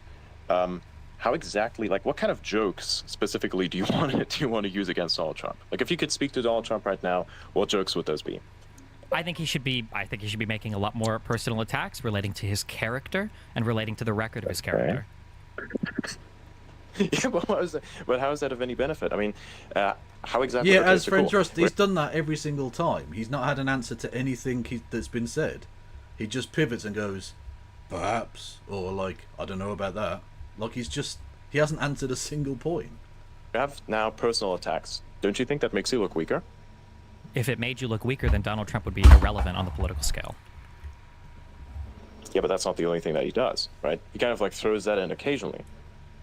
I would disagree. I think that's about the only thing that Donald Trump does. I don't think that there's any substance on any of his policy platform that people like him for. I don't think people can adequately describe his position on foreign or domestic affairs. He's been an epic failure in every domestic project he's tried to, herald in. So, no, I think that people literally just like him because he's funny and because he insults other people.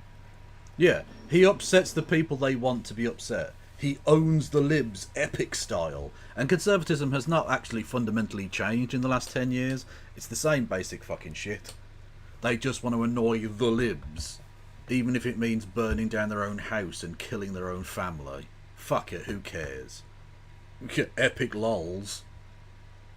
Okay, interesting. And how exactly do you picture that going? How exactly do you picture that working out for someone, say, like Biden, who in this case has very many difficulties, of course, for instance, that he cannot distinguish whether or not his vice president is Kamala Harris or Donald J. Trump? I'd rather have somebody that has occasional slip-ups in speech where they confuse one vice president for another, rather than somebody who has to choose an entirely new vice president because his last one wouldn't go along with his coup attempt. Oh, no, that's not what I was saying. What I was saying is, how exactly would he be capable of those things, say, for instance, inflammatory rhetoric? Right, you realise, Elon, that he doesn't just slip up. Like, there are lots of non-slip-up words in between the slip-ups. Like, does Elon Musk literally think that Joe Biden cannot speak? Is he of the opinion that Joe Biden literally has lost the power of diction? Because that's obviously not true. Like, he's not a great speaker, absolutely. He never really was, but he's certainly not a very good speaker now. He does fuck things up. He flubs his lines, he introduces things wrong, But he's not, like, he can actually, like, string together a sentence. It's just occasionally he bollocks his things up. It's fucking ridiculous. Is Destiny being based lately? I wouldn't go quite that far, but I think he's certainly on the right side of things in this area. But, like, he's still a fucking turd burger, If that is one of the things that happens, wouldn't it basically open up Pandora's box to a bunch of, say, more harmful slip-ups, if in case those slip-ups are within the context of something that's supposed to be inflammatory? No, I think that rhetoric is much more simple to deploy. I think it's if you can rattle off stats and do whatever else and read a teleprompter, you can say simple slogans and insults. Trump has built his entire election campaign around just simple slogans. I think if Biden can do so, anybody can do simple slogans, including Biden. Then why was Trump so effective in the debate, especially in cultivating approval? It is Elon Musk. It's obviously Elon Musk. Don't be silly. Well, within that last debate, as opposed to Biden, who arguably made also maybe a few inflammatory statements or even mischaracterizations towards Trump. I think that in the last debate, I think that Biden had a bad debate strategy. I think Biden's strategy was to rattle off a ton of numbers and try to harken back to his record, and Donald Trump was just kind of sloganeering. Donald Trump was effective because he just says things that sound good, and he doesn't really speak with much substance, but that's what conservatives have come to expect. And Biden did poor because he flubbed a ton of his... It's not just what they've come to expect, it's what they want. They don't want substance. They want someone who's going to go out there and say, and he looked like brown people are evil, build the wall, Hillary Clinton's eating baby brains. Like, that's it. That's what they want. They want to be lied to. An incompetent bumbling idiot because he was trying to rattle off like tons of numbers and stats and figures from his administration, which he shouldn't have been. He should have done more comments like the morals of an alley cat or whatever. He should have been more comments like that. Morals of an alley cat was a good line. a convicted felon and stuff like that. That's what Donald Trump ran on. Lock her up. You know, if you're under investigation by the FBI, you shouldn't even be able to run for president, right? These were the things that Donald Trump focused on. Well, I mean, the problem is if you are referring to him as using alley cat tactics, don't you think that's just going to make him look cooler? You're a loser, Elon. Honestly, I can't be bothered. When that's the level of response, when you've got that level of brainworms, don't you think that just makes him look cooler? And also, Elon, you're a massive cock, by the way, because you're giving him tons of money, and all the rest of it, and giving him all of this support. And Elon Musk thinks you're a bitch, okay? Sorry, Donald Trump thinks you're a bitch. I tell you what, Elon is not going to buy Twitter. Where did you hear that before? From me. From a fake account. She says fake. A lot of them. Nah, he's got himself a mess. You know, he said the other day, oh, I've never voted for a Republican. I said, I didn't know that. He told me he voted for me. So he's another artist, but he's not going to be buying it. He's another bullshit artist. Fucking pathetic.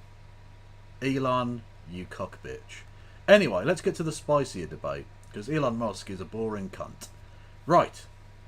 Elon Musk, sorry, Des Tiny here, Mr. Des of the Tinies,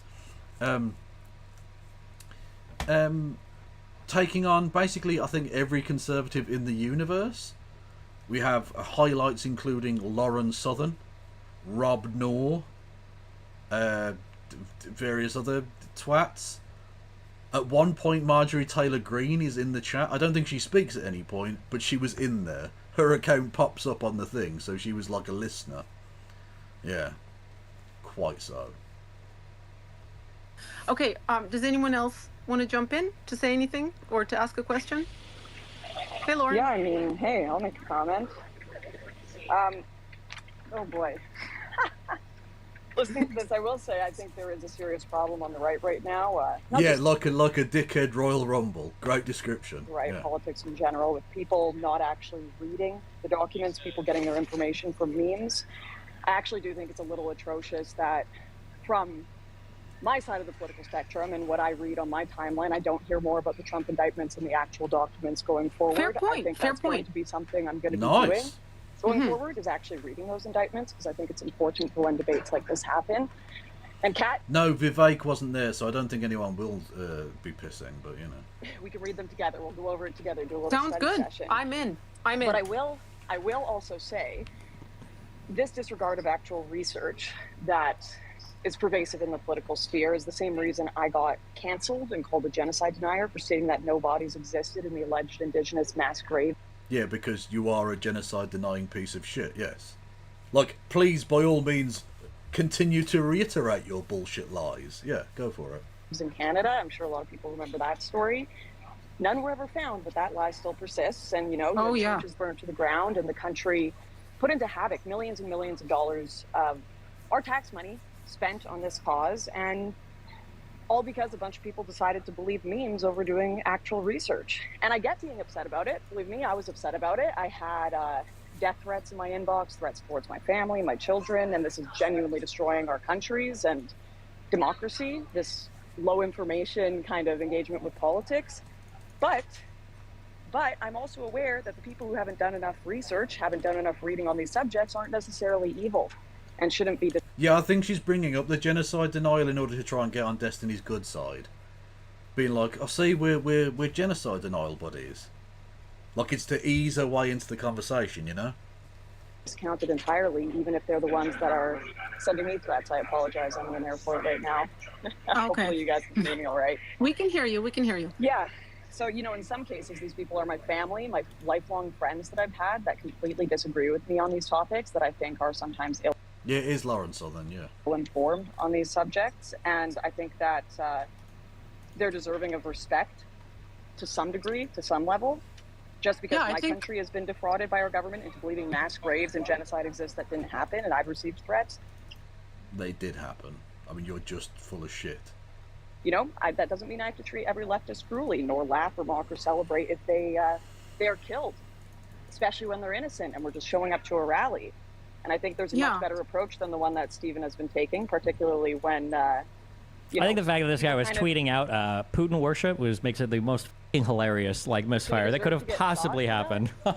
He deserved to get shot. I didn't say he deserved to get shot. I'm just saying he doesn't deserve any sympathy for it, okay? And it might warrant a laugh or two. You know what? I'm actually in total agreement with Destiny there. Like, no one really deserves to get shot there, but, like, well, you could argue Trump, maybe. Like, that's a very esoteric, out there kind of argument, which I won't get into. But none of the crowd deserve to be shot. But if you end up getting shot, you know, you're at a Trump rally. I don't really give too much of a fuck. Whatever. Especially when he ends up being this fucking dipshit who's, like, mocking dead Palestinians. Well, get wrecked then, mate. Enjoy your eternity of nothingness, you freak. Ew. I think you'll find that people care a lot more what you have to say when you acknowledge that they might be human, that they have some integrity that you can... Yeah, but look at the group of people you're with. They're not human. Look at the list of freaks that are in this discussion now. They're not human. You people are not. You're fucking... I don't even know what you are. Freaks. Scum. Rat people. I don't even fucking know. Anyway. Ladies and gentlemen, thank you, No Justice MTG. Victory is ours. Much love to you.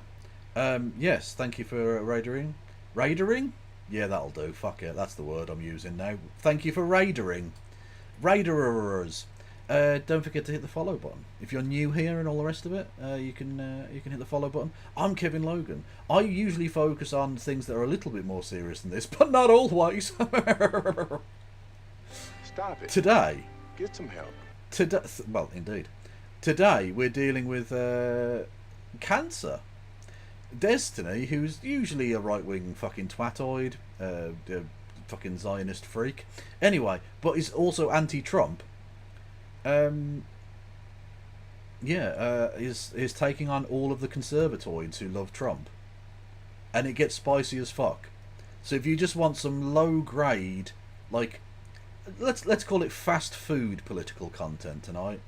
We're not having fine steak and foie gras. We are having fucking Mackie D's, KFC, greasy shit that's enjoyable but ultimately not very nutritious. But you know what? You enjoy it whilst it happens. Thank you, Maybe Billy, for following, and thank you, Peeled Peas, for subscribing. Much fucking love to you. Welcome to the Kevolution, one and all. Anywho, let us begin. Not begin. We're already doing it. Don't forget to follow Kevin Logan, who has started a petition for Gareth Southgate to become Birmingham manager. Fuck right off. Thank you, Scouse Raw, but also go fuck yourself. But also thank you. Yeah.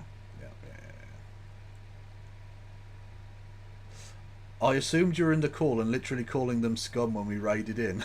That would have been amazing. No. We looked early. He was debating Elon Musk as well, which was fucking crazy. Also, Paler Blue, you should hit the follow button. You should. Also, we're on a hype train. Everybody, one and all. Oh god, do I say this one? Okay, fuck it. I'm going there. I'm gonna be a spicy boy. Okay. You know I do topical fingerings. Victory is ours. For a successful hype train, I do topical fingerings. And just such an occasion has arisen, and honestly I'm not sure about this one, but I'm gonna try it. So, if you want to help out, you can hit the follow button, you can subscribe with Amazon Prime, you can gift subs to the community, you can do bits messages. If we get to level 2 of the hype train, I will finger Corey Comparator's head. I'll do it. Don't even fucking test me, okay? I'll fucking do it. If we get to level 2 of the hype train. Oh no. You know exactly who it is, Solly. Don't even fucking test me. Thank you, Bilderberg, for gifting a sub to Mr. Satnav. Much love. So that's your that's the thing I'm dangling out there. And this one's going to be difficult because I imagine there's some pretty high security on that corpse right now.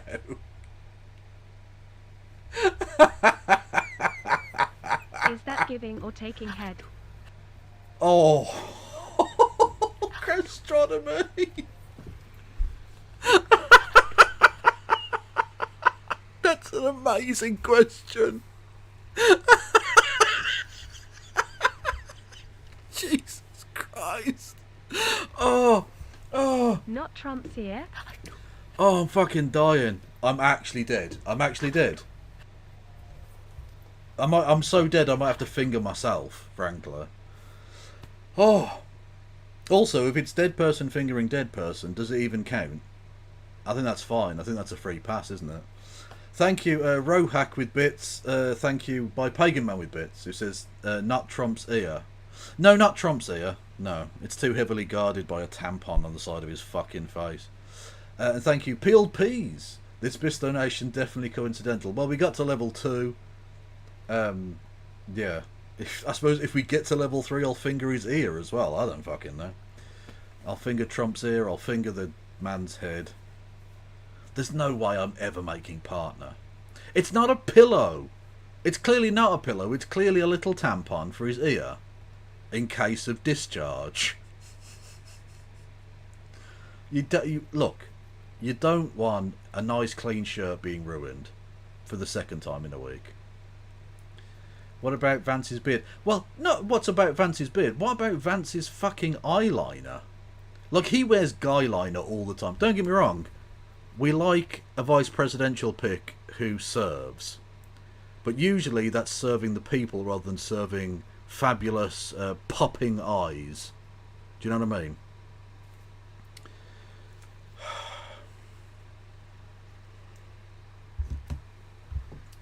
Anyway.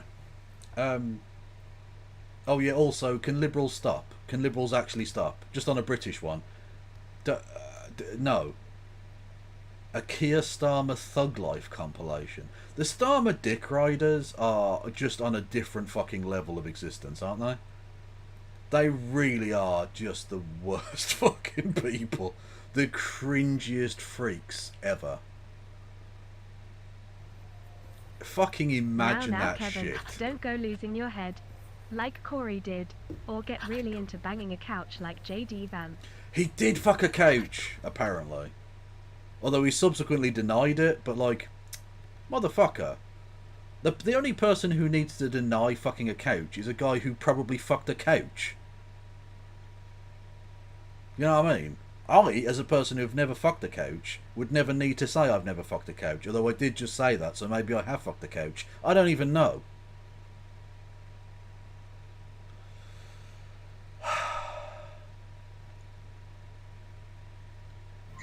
Kind of show a little bit of respect. I mean, you've got family members that would agree with this guy. I don't think you laugh at them being shot.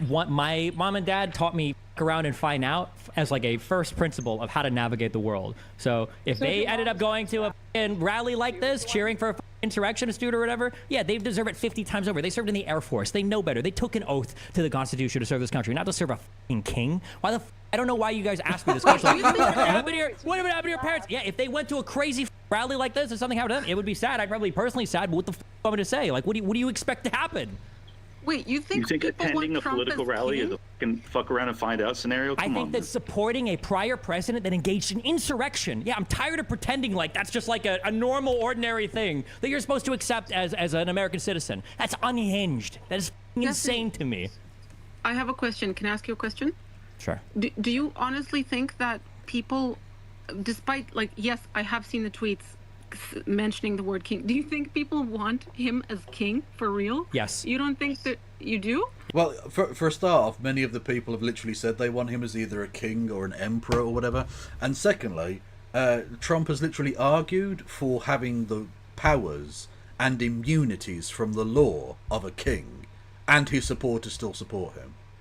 So yes, whether tacitly or passively, yes, they do want that. Absolutely. Yes. 100%. Yep. Like, what causes you to make that conclusion? Except show me a single conservative commentator that had anything critical to say about the criminal immunity case. Show me one that even read half of it, actually. But show me one. Find me one, and maybe I'll believe you. Maybe. No. Just one sec. I wasn't talking about that. I was talking about your belief that his supporters, the Trump supporters, would literally make him king if they could. Yes. They literally call him Emperor Trump. Yeah, it's all a joke. It's just a meme, LOL. The people that believe they're fighting for freedom and to preserve the constitutional republic that is the United States, no one gives a. Hold on a sec. Hold on. Can I just finish? I know you're really skilled. You're really good at it. No, it's just that you just don't know anything about like Donald Trump literally has tweets on like Truth Social saying he wants to suspend the Constitution, and you're asking me, you don't think the people that are supporting him in the Constitutional Republic they want a king? Okay, I'll just restart. So once again, like, so the people that champion, when, for example, on issues that are not related to the subject, they say, give it back to the states because the states should have the power to say they voted for example, on abortion. Like they say they give it to the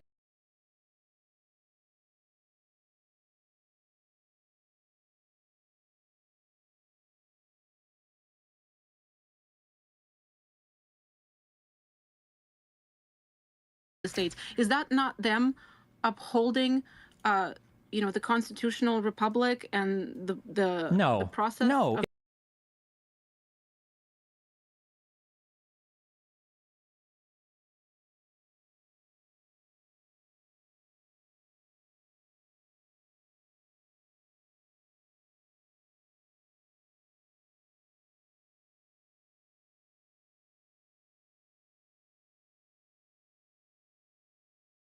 Oh, fuck, I was muted. Oh, bollocks, sweaty cunt bollocks. Anyway, I was saying Thinking Sabercat's hit and miss tonight, because I don't approve of this. It looks like my little nephew, with his stupid fat face. Little fat baby, stupid ugly fat baby. Anyway. Also, someone pointed out on Twitter, and I will not be able, for the rest of this fucking thing now, I will not be able to get this out of my head. Trump Vance sounds like a German asking you to fart only one time. Trump Vance! And I will never be able to not hear that now. Whenever I see this, that's it. That's all I'll hear is just a German shouting at me to fart once. For fuck's sake. This is going on till November. And then it could be 4 years of it. Oh. Jesus Christ. It's because they like the idea of... let me answer the question without it being like a rambling, like 50 question, okay? And then you ask me the next question you want, okay? No. When they say throw it back, find me a single conservative who is excited about throwing abortion back to the states as they are about supporting the right for sanctuary cities to exist, and then I'll believe you. No, conservatives don't give a about states' rights. Absolutely not. They only support it in this case because they know that it'll mean less abortion than what there were. That it'll mean less abortion rights than there were before. That's the only reason they support it. Stephen, real quick, man, you said that basically because Donald Trump is an insurrectionist, attending his rally is supporting, a fascist dictator or whatever, and ultimately it's a around and find out scenario. You'd have to then extrapolate that logic to believe that this. Who is this? Clint Russell. Who the fuck is Clint Russell? Clint Russell. Oop. Clint Russell is some cunt. Don't know who this is. Some conservatoid. Yeah, whatever. Who cares? The 70+ million people that voted for him are also guilty of supporting them, and therefore a fair game and in a fuck around and find out scenario. So, am I misreading here? Are you saying that all of these people are? Oh, he's the guy that's on with Tim Pool. I thought the voice sounded familiar. Yeah. Okay. That fucking prick. Right. Assassination. Damn, I wouldn't say open to assassination. I'm just saying that if it happens, there should be zero sympathy for anybody involved. So you believe that hold on, just to be clear, half of the country deserves no sympathy. Really? Yes. When half of the country is supporting an insurrectionist, yes. Democracy only works, and if you're a I don't even know what actually I don't know what you are. democracy only works when the people are working to actually like protect it. And when half the people in the country are supporting somebody that is undemocratic. Elon won. Can I just ask Ron Martin in my YouTube chat, how does his tiny penis taste? Because you seem to have it firmly ensconced upon your tongue right now. How does Elon Musk's tiny little chode? What's the underlying texture?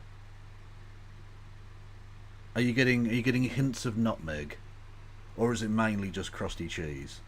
What's going on there, friend?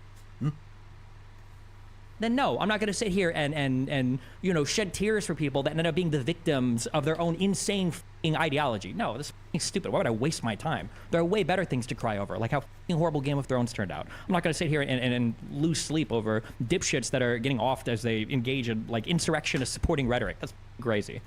Just on a personal note, man, I really feel like you've lost your humanity. I'm I know, concerned and for that's you, great. honestly. And I wish that, and maybe one day, I don't know, maybe if you guys grow up a little bit, maybe you'll know this. Saying the most disgusting, horrible shit that you can in a polite tone of voice is one of the most horrible things that you can do as a human being. And the idea that just because you calmly and politely suggest that a guy that tried to overthrow the republic ought to be president, and that's a respectable opinion because you say it with a low voice, is beyond redemption to me. It's disgusting. Okay, so you think we're disgusting? You think we're a basket of deplorables? Okay, I have a question. They're still doing the basket of deplorables bit. They're such whiny little bitches. Fuck me. Hey, they go on about snowflakes. They go on about fucking snowflakes. You know, on the other side, and yeah, the basket of deplorables was 8 fucking years ago, and they still bring it up. They still bring it up. Yeah, Donald Trump can go out there and be like, actually, you know what, we need to just fucking murder BLM protesters. And that's just fine. That's just fucking chill. No need to bother with that. But she said we were in a basket of deplorables. How dare she? Fuck me, man. It's pathetic. Also, talking of pathetic, Jesus Christ. I don't know if you saw... the Tenacious D situation. Now you're thinking to yourself, Tenacious D? What the fuck's that got to do with anything? Well, Tenacious D, the band starring Jack Black and Kyle Gass, had been on tour in Australia, which is suspicious because Australia doesn't really exist. But if it did exist, that's where they were on tour. And Kyle Gass made a joking remark about Donald Trump. Now, it was in poor taste, to be fair, but they are a comedy act and a rock and roll band. Crazy, I know. A mixture of comedy and rock and roll, and something distasteful happened. Crazy, I know. Anyway, the totally against fucking... The totally against cancel culture Australian party, United Australia Party, literally wrote to the Prime Minister asking that the 2 American citizens, Kyle Gass and Jack Black, be thrown out of the country. The totally free speech loving anti-cancel culture. I mean, it really is time to get my cock out, I think. Logan's amazing conservatives of cancel culture. Cocks and penis. Yeah, they're really just fucking unbelievable shit.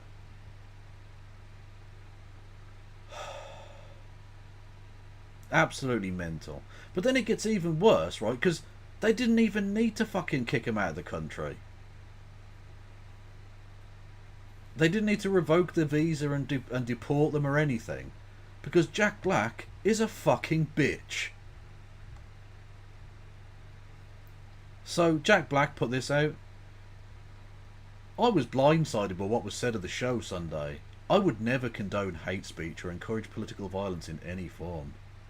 After much reflection, I no longer feel it is appropriate to continue the Tenacious D tour, and all future creative plans are on hold. I'm grateful to our fans for their support and understanding. Threw his friend under the bus.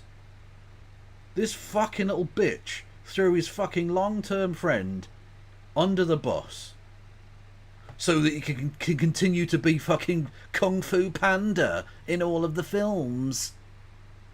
Bitch, how much fucking money have you earned? And you can't take the fucking hit? You fucking little weasel. Get fucked. That hurts, because I've liked Jack Black for a long time. He seemed like a cool fucking dude. I don't know about his politics particularly. Maybe they're a bit shady, but like, he seemed like a cool dude.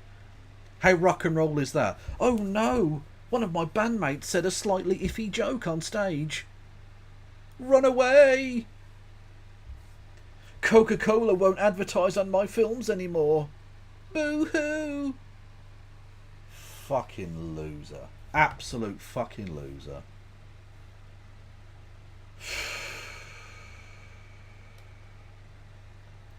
This Jack Black. Oh no, is this going to be a bad clip? Oh, so much.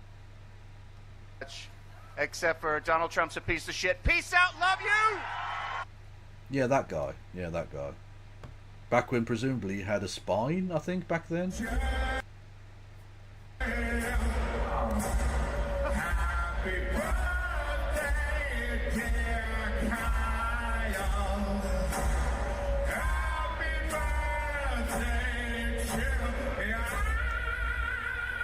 Make a wish, Canada.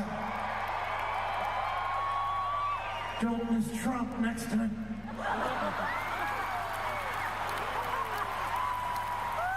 Thank you. We love you, kids. Best will take it backstage and Motherfucker! So he literally said thank you, Kate. So he said thank you to the dude who just said the thing. But oh no, there's backlash. And as a rock star who's totally rocking out and badass and all the rest of it, I need to run away. Oh no. There's no fucking way I can show that, thinking Sabercat, you're a mentalist. Fuck's sake. It's sort of related. I see that a person named Chase Geyser challenged you to a lawful duel under the Texas Penal Code 22.06. I'm not sure what that means. But then it looks... Yeah, but also that obviously wouldn't stand up in a court.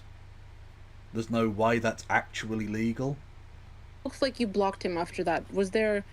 Did you not want to discuss that particular subject with him because you think he's why would I also accept a beyond, lawful duel with somebody? Beyond... Well... Yeah, of course his management put pressure on him when he fucking folded. But that's what I mean. He's not a rock star then. A rock star says, no, fuck you, bitch.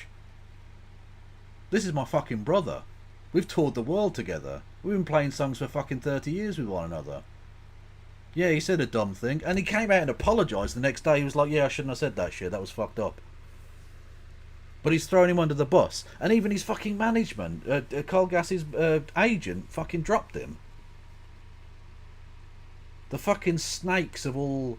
You know, they've all left. They're fucking rats deserting the sinking ship. Fucking gobshites, man. Look, a rock star's supposed to have some fucking balls. Not go, oh no, the Hollywood executives won't let me play fucking... won't let me do a voiceover of a stupid poop emoji or whatever the fuck thing he played in that film. I don't know. Just pathetic, man. God damn. Because I you know, because he seems like he would maybe be more equipped to talk about the things that you've read yourself. Maybe if he wants to talk about something, then sure, we can talk. Thank you, Midnight. Yeah. Accept a duel. That sounds retarded. I think that was just his way of saying, can you chat about it? Like maybe I said it politely and in my soft, disgusting tone that you don't like, but you know, he... Could you imagine them burning Kung Fu Panda? Of course they would, but who gives a fuck? Again, he's a rock star. He's a rock star with tens of millions of dollars already in the bank. He can still sell out shows all around the world with Tenacious D. He still sells records. He still gets all of that royalty. Like, he's not going to go fucking poor because Kyle Gass said a slightly iffy line. And also, like, it's almost Streisand affecting himself in a sense by bringing fucking bringing this to everyone's attention. Outside of Australia, this wasn't a story. until Jack Black decided to act like a bitch, and now everyone hates him. Because the Trumpers already know he doesn't like them. Because he's already, like, he came out and supported Obama, he supported Biden. He's a liberal, right? He's a liberal dude. I don't know exactly what flavour of liberal, but it doesn't really matter. The Trumpists are not going to, like, back him because of this. The Trumpists are still going to fucking hate him. And the liberals now hate him because they know he's a fucking spineless little cockweasel. It's pathetic. And it's sad to see it. It fucking hurts me. Because I've liked him for a long time. It's so annoying. It's so annoying. What's this? What do we have a link to? Here. Trump shouldn't have gone to Claire's to get his ear pierced. Well, I did. My mother, God bless her, because my mum doesn't know a lot about politics, and so we were at the hospital earlier. For those who don't know, my nephew was born today. He was a very healthy, ugly, fat baby. Right, it's lovely. Anyway, and my mum was asking, because we were waiting outside for like the whole thing, because we weren't in the room when it was happening. We were outside. And we were chatting away, having a cup of awful fucking hospital vending machine tea, which was fucking expensive. Anyway, and she was like, "Oh, so what happened with this Trump thing then?" Because like that's as much information as she had. She went, "Lord, so what's this Trump thing?" And I explained, and she went, "Oh, that's bad. Is he all right?" I went, "Yeah, he's absolutely fine. It was basically just a long distance ear piercing." And she went, "Kev, don't say that." I said, "He's a fucking Nazi." She went, "Well, it doesn't matter, does it?" Look, that's not the way you talk about things. God. You're a delightful old little midget woman. Anyway, bless her. When you order a pillow on Temu. True. True.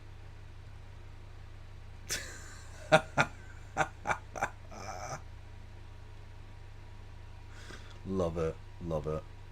Anyway. What's my new Twitter? Well, yeah, I'll drop the thing. It's not really not my Twitter. It's, oh shit, what the fuck is it again? I've got to learn my new handle, haven't I, at some point, I think. It's, at not KFLogan1875 is what we're going with for now. I'll pop it in the old thingamajigs. Hang on. Oop. There we go. Oh, well, no, it needs to be twitter.com/blah-de-blah, doesn't it? You absolute fucking twadge monkey. There you go. That one. I can see where you got your famous restraint for language from. Exactly. Well, this is the thing. My mum, I think I've only ever heard her swear like twice ever, right? She just doesn't swear. It's not her thing. She's very polite and nice and all the rest of it. Although she does fart in public, which is a bit weird. Anyway, but she's like very nice, she's like a prim and proper, you know, lady. And my dad, who she married and had 3 fucking kids with, is like swears like a docker on leave. Every other word is a cunt or a fuck. He's a proper Irishman. It was like he was making up in the marriage. He was making up for her not swearing by making sure they both, between them, swore a lot. Amazing. I don't know why the fuck they ever got together. Look, on a personal level, being alive is nice, so I'm glad they did, but yeah, still. Wait, have I been misled? It's the channel spreading misinformation that clearly says not Kevin Logan. Well, clearly it isn't then, because if it says it's not, like, are you suggesting that there would be misinformation on X.com? I don't think so. Elon Musk would not stand for such a thing. He was. If he wants to chat, yeah, sure, drag him in. I don't know why we would assume that means debate. I don't know. When I say she farts in public, I don't mean she does it in public. I mean like around other people. Like if we're just sat there having a cup of tea at home or whatever, like especially in her own fucking house, she will just say like, you know, it's my house. If you don't like it, you can fuck off. And then I do, and I go home. No, I'm only joking. But she'll let big ripping farts go. It's a bit annoying when she comes around my fucking gaff and does it. I say, my house, my rules, and that's one of the rare times she might swear. Know why when Donald Trump says we need to fight like hell to take our country back, you would say, well, that doesn't really mean anything. But when another guy says penal code 112, whatever the fuck, challenge you to like, I don't know. If you want to drag him in and he wants to chat, we can. But no, it seems like you're just spamming. You just like shit post people that if they want to do. I don't think I can bring him in. What's the guy's name on Twitter or whatever? Hold on one sec. I'll let you know. Chase. Oh yeah, I saw the InfoWars too, so I know that he's like an actual fucking retard as well. Oh, for fuck's sake! He's such a twat. Is everyone a retard? Because and you're a twat InfoWars too. are all retards. Yes. Like if that guy would have been in the audience, like the bullet would have went one in hole and out the other, and there would have been no damage done. That's how stupid anybody that works at InfoWars is. Yes. Okay. Other than the use of the R word, very funny. Good point. Okay. I disagree with that assessment, but no, I wasn't suggesting that she's not weird in her own way, because she literally buys me weird shit like plushie toys and fucking pictures of my now dead cat as a biker. It's not nice being alive when watching this cancer. Also true, Elliot Serco. Thank you for the bitty bits. Anyway, what was I saying? Yeah, no, I was just saying it's weird that she doesn't swear at all and he swears a lot, and yet they got on with one another really well, at least for a bit, until they got divorced. It's okay, I can laugh about it now, because if I don't, I'll cry. I'm sure you do. I won't cry, I'm fine. I got over that shit years ago. Okay. So you didn't... No, it's Elliot Serco. That is your name. That is what has been decided by the Council of One. want to talk to him because... No, if he wants to chat, sure, go for it. He's from InfoWars. I unblocked him if he wants to chat. I just said he's stupid. I talk to stupid people for a living. That's why. That's how I make my living, yeah. I have a quick question. Well, you got to give you props for doing the living with what you're doing. You're pretty successful. So hats off to you for being successful at what you do, I guess. Sorry, did I hear someone chiming in? Yeah, I just decided to shut up, like holding my hand up too long for a high five. Go for it, Lauren. Yeah, Stephen, you tweeted out earlier a Sand tweet in which he said that every day you've got Republicans calling for concentration camps and something like... A Sand tweet? Did you say sand? Hang on. Every day you've got a Sand tweet in which he said that... Oh, Sam. So presumably Sam Cedar or something, I imagine? Every day you've got Republicans calling for concentration camps and something along those lines, and you liked it both and shared it. Can you name a single Republican with an ounce of political power or any sort of sway that has called daily for concentration I believe there is a rifle behind him, yes. Oh, hang on. camps? I'm pretty sure Hassan's tweet there, if I had to guess, it was in reference... Oh, Hassan. Oh, I thought you said Sam. I must have just cut out. Okay. To the Hang on, is he retweeting fucking Hassan now? What the fuck? Hang on, is the world mending? Is health returning to the Force?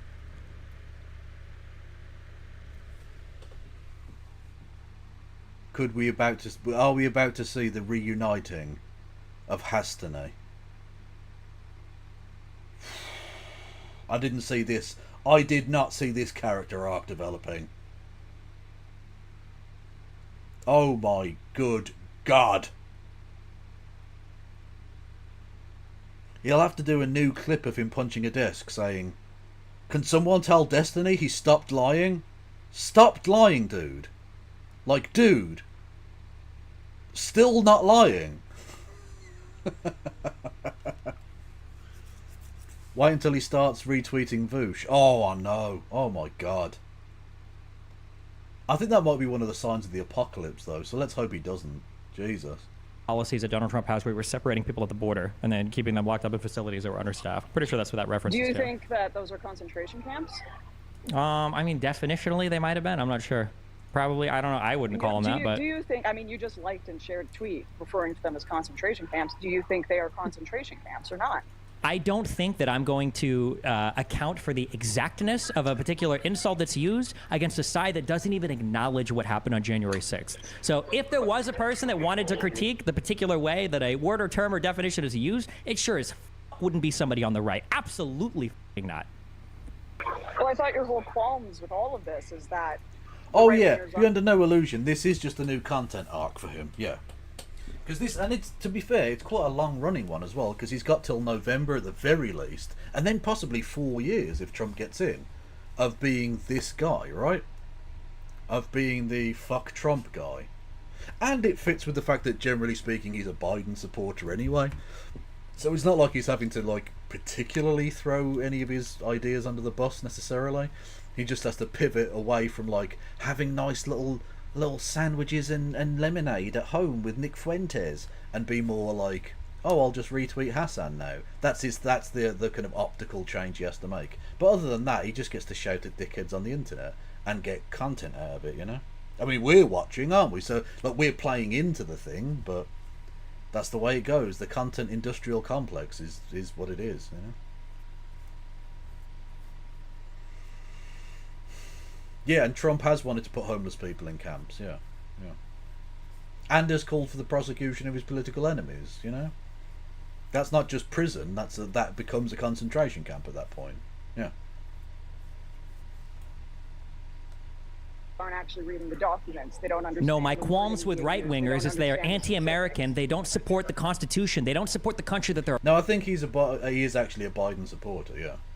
Part of, and that they engage in patterns of conceptual and precise pieces of misinformation in order to spread the lies and the mischief and whatever the else they do online. It's not over whether or not they use a particular term right or wrong in a thing. It's the fact that they'll come on and they'll talk about criminal indictments and insurrections without being familiar with any of the underlying material. That's my issue.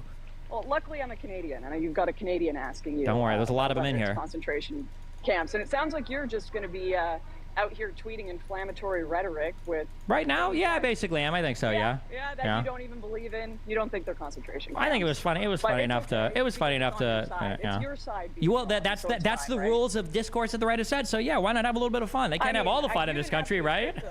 I think that's why a lot of people usually respect you, is because you don't usually accept those rules of discourse, whether it be right or left. I mean... Well, unfortunately, when you're a grown-up and you live in the whole world, you kind of have to accept. Listen, I've seen enough of your tweets to know you have to accept. If somebody were to go up to you and say, "Lauren, why do you have so many problems with housing or immigration in Canada or whatever?" And then you're like, "Well, I've got issues because of X, Y, and Z." I go, well, hold on, that's just their opinions. Like, you don't have to play by their rules. You don't have to worry about the changes that they impart on your country. You can just do your own thing. No, that's not how it works here. Okay, this is like the rules of discourse and the rules of media reporting, and the rules of accountability that the right has set. So I'm not going to have the right hold me to some different standard that they themselves don't even begin to approach. Be just as moronic as the people you think you're criticizing. I don't think I'm just as... It's not about being moronic. It's about being anti-American. It's about being opposed to democratic rule of law. Yeah. But that's funny. I mean, you can pretend it's the same. Yeah. No, that's cool. That's good. Yep, it is. It's the exact same. It's the exact... Calling separation of families at the border a concentration camp, that's the exact same thing as saying January 6th, what was that? Didn't he say mostly peaceful? You know, I think it's wild. I think it's wild that America has concentration camps. In fact, I'd say not trying to get this president out of office, that would be anti-democratic. It's your duty to get this president out of office if he is running concentration camps at the border, right? I mean, that's what Republicans are saying worse than that now, so I don't know why you think you're making a point. We have Rob with his hand up. Rob, I've invited... True. I am the opposite. Oh, so my mum is the opposite of Noodles from Scottish Cod Players. By the way, I was thinking about maybe changing my raid noise to one of the Scottish Cod Players bits, where it goes, get to fuck me, I'm not playing with all these mutants. As like the raid thing, because it would be insulting to the raid. It's in a funny way. But that would take like 5 seconds of work. And I don't do work on this channel. I just come on and masturbate furiously. That's all I do. That's all I can do. I'm like a monkey. I'm like a silly little monkey boy. I seem to have spotted a cunt. That is a banger. You as Speaker Rob Noor. Hopefully, I'm saying that right. That is correct. Thank you so much, Edgelord Des. Wow, Rob Noor, the stupidest human being that's ever lived. Great to be here. Know that you really don't like people that are read up, so happy to beat you around on these subjects like always. To start with, I find most repugnant about what you're doing, not that you're an edgelord making jokes, but that you're a disingenuous sack of shit. Because, as By the way, this is the same Rob Noor that when I debated Destiny, he defended Rob Noor and said that Rob Noor was a good faith interlocutor. Yeah. I've debated you in the past, you started talking before January 6th ever occurred about how the BLM riots were justified. It was just the other side of the coin of voting. Of course, once you realized that grift wouldn't do as well for you when you were debating the Rittenhouse shit, you completely 180'd your position. Hold on, just to be clear, wait. I don't think I've ever supported violent riots against private property. I don't know if I've ever supported that in the U.S. The farthest my position ever went was that people wanted to violently riot against public property, that maybe that's defensible. I'm pretty sure that's the farthest I've ever gone, even prior to Rittenhouse. I don't know where that opinion comes from. I've always... Hang on, is Rob Noor's position that that Destiny wasn't pro-Rittenhouse enough? Because I remember him being very pro-Rittenhouse in that debate we had 2 fucking years ago or whatever it was. Supported protests and even riots to some extent, as long as it's not against private property. But that is exactly true. What you said to me was even Rob Noor is an American, naturally, lunatic. He's a very stupid man. He was a regular on the hippy dippy roundtables. I mean, I've debated against him on those a few times. He's like a Trumpist right wing twat. And you can tell he's American because he insists on having a big American flag behind him. Because that's a thing that Americans do. Which is pretty cringe. Anyway, he's just an idiot, a stupid idiot boy from the internet. No, you weren't sure how much of the violence was against private property versus public. But to the extent that the George Floyd riots were against public property, you said that that's fine. If you feel the system's not working for you, we're America, goddammit. And rioting's the other side. Did I make him rage quit? I made someone rage quit. I can't remember if it was him. I can't remember. Maybe. Fucking JJ McCullough's in there. No way. That little Canadian shitbag. I didn't see him before. Because I've skimmed through this, so I've seen bits and pieces of it. I didn't know he was in there, the little fuck. And Caroline Borisenko. Oh my god, the old names. The fucking knitting Nazi. She's in there. Unbelievable. Who else do we know? Lauren Southern, obviously. Clint Russell, we've already been acquainted with. You got Marjorie Taylor Greene's press team. That's probably not her. But she was in at some point, I think. And then some other randos that I've never heard of. Side of the coin to voting. Now, when that occurs on January 6th, Did I ever say rioting is the other side of the coin to voting? That's a really strange statement if I did. If I did, that's a really strange statement, but go ahead. Okay. I will try to find the clip for you. But you said that they were justified at the time. Then what's even more egregious is your take on January 6th. You initially had said to at least one other person, a left-wing streamer, and on a panel that I was on, that it was absurd to think this was a serious attempt to overthrow the government by the riot that day. You basically alluded to the fact that because there were so many people that outnumbered the police, that it's clear if they really were trying to violently overthrow the government, they'd have taken far greater... Oh, is this Destiny trying to retcon his former positions? Tish tish. The knitting Nazi. Ah, yes, okay. Might need some explanation. It was a woman called Caroline Borisenko, who regular long-term viewers will remember. She was the quote-unquote liberal who got radicalised into being a Trump supporter through knitting. She's a knitter. She does knitting, you know, scarves and jumpers and things with wool. And apparently the knitting community went woke. So she attended a Trump rally and they were really nice to her. And now she's like a weird fucking weird bitch who's like big on the Trump circuit. She even did a PragerU video. Yeah, and then had a kind of weird like maybe returning to liberalism a bit before going crazy hard right again. So, yeah, she's that bitch. Yeah. Their actions.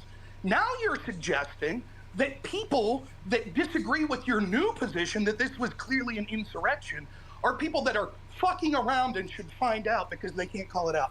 What do you think is the difference? Yeah, sure. What do you think is the difference between then and now, Rob? There is no difference materially. There is a huge difference in what we knew publicly at the time. There is a huge difference in what was publicly known. You can go and I'm sure you've listened to me and Pisco argue about this at length on my channel. Yeah. I was massively against the concept of it being an insurrection originally until it came out that there were some Proud Boys people there that were trying to coordinate some shit. I was like, oh, okay, well, maybe. But then once all of the Trump stuff came out, absolutely, on Donald Trump's end, 100%, he was engaging in insurrection and he was utilizing the protesters to do as much. Now, whether or not all of the protesters themselves, knowingly, even the ones that broke in, knew that they were part of an insurrection or not, at this point, I kind of lean towards yes, but I'm not like ass on it. But Donald Trump, absolutely and unequivocally yes.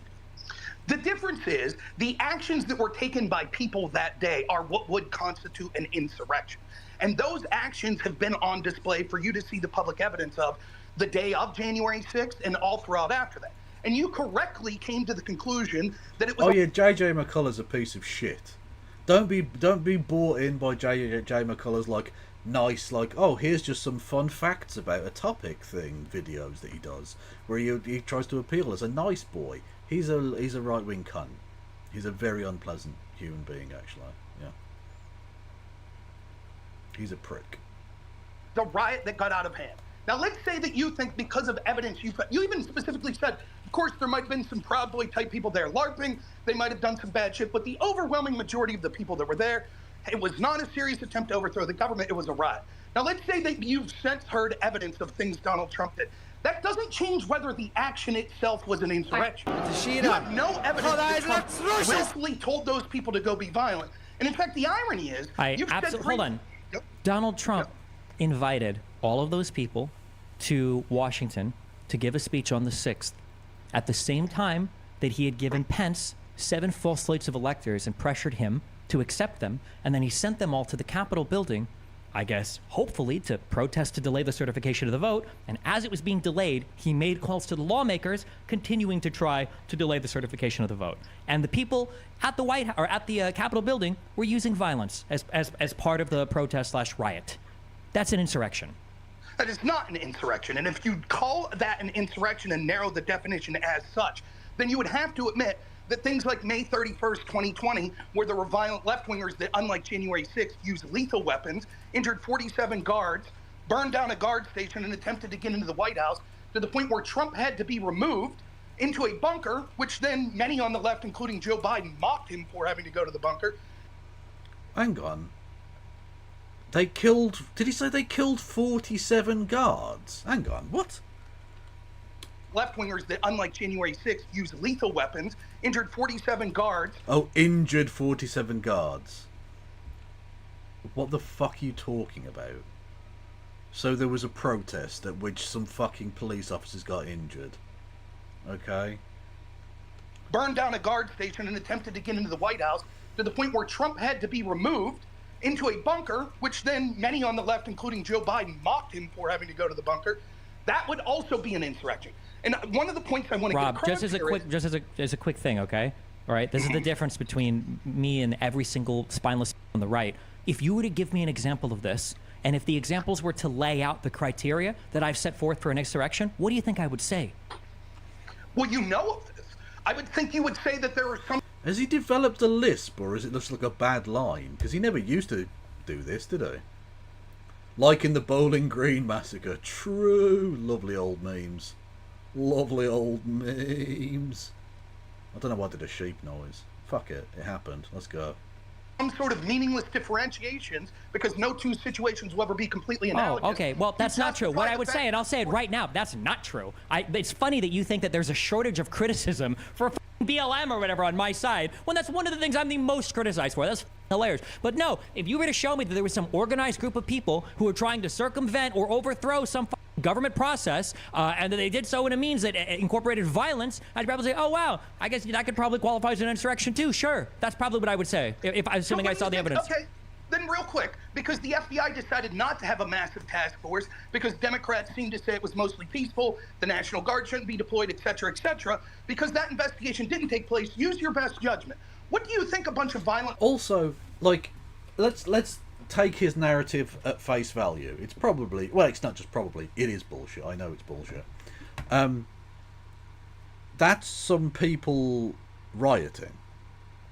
But there's a difference between some people rioting and injuring some police, and a group of people being directed by the fucking president, being fired up and pointed at the Capitol building by the president in order to deliberately halt the functioning of democracy.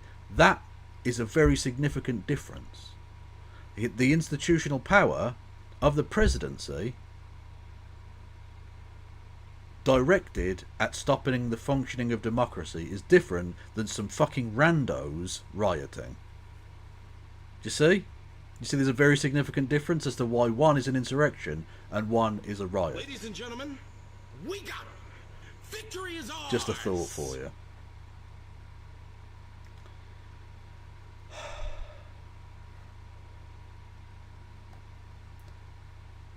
It's nice not being alive. It's not nice being alive when watching this cancer. Oh, that was the previous thing. Thank you, Elliot. Yes, thank you, Modebong, for following. Welcome to the Kevolution. Kev, I think the Rory cat picture should be the background on screen, in my opinion. Really? Why? Lefties with Molotov cocktails attacking the White House, injuring 47 guards and burning down a guard station in an attempt to get into the White House. What do you think their motivations were? I truly have no fucking idea. I haven't looked into it at all. Right. Isn't it convenient? The FBI never investigates the things that occur on the Democrat side, and then you say, well, what can we do? We don't have evidence. Hang on. If it was Molotov cocktails, and they definitely weren't Democrats, because Democrats are not nearly ballsy enough to try some shit. And frankly, they're not fucking cool enough to try some shit. So if it's anywhere near as awesome as you're describing, it wasn't Democrats doing it. They'd have just written a strongly worded letter and had a very amusing placard at the protest and then gone home and nothing would have changed.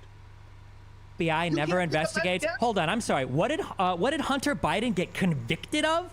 For having drugs in a video? So then, bro, he lied on a 4473 for a firearm? Hold on, the FBI never investigates their own, or Democrats, or convicts them? What? Didn't they just get Menendez for corruption as well? Didn't that just happen?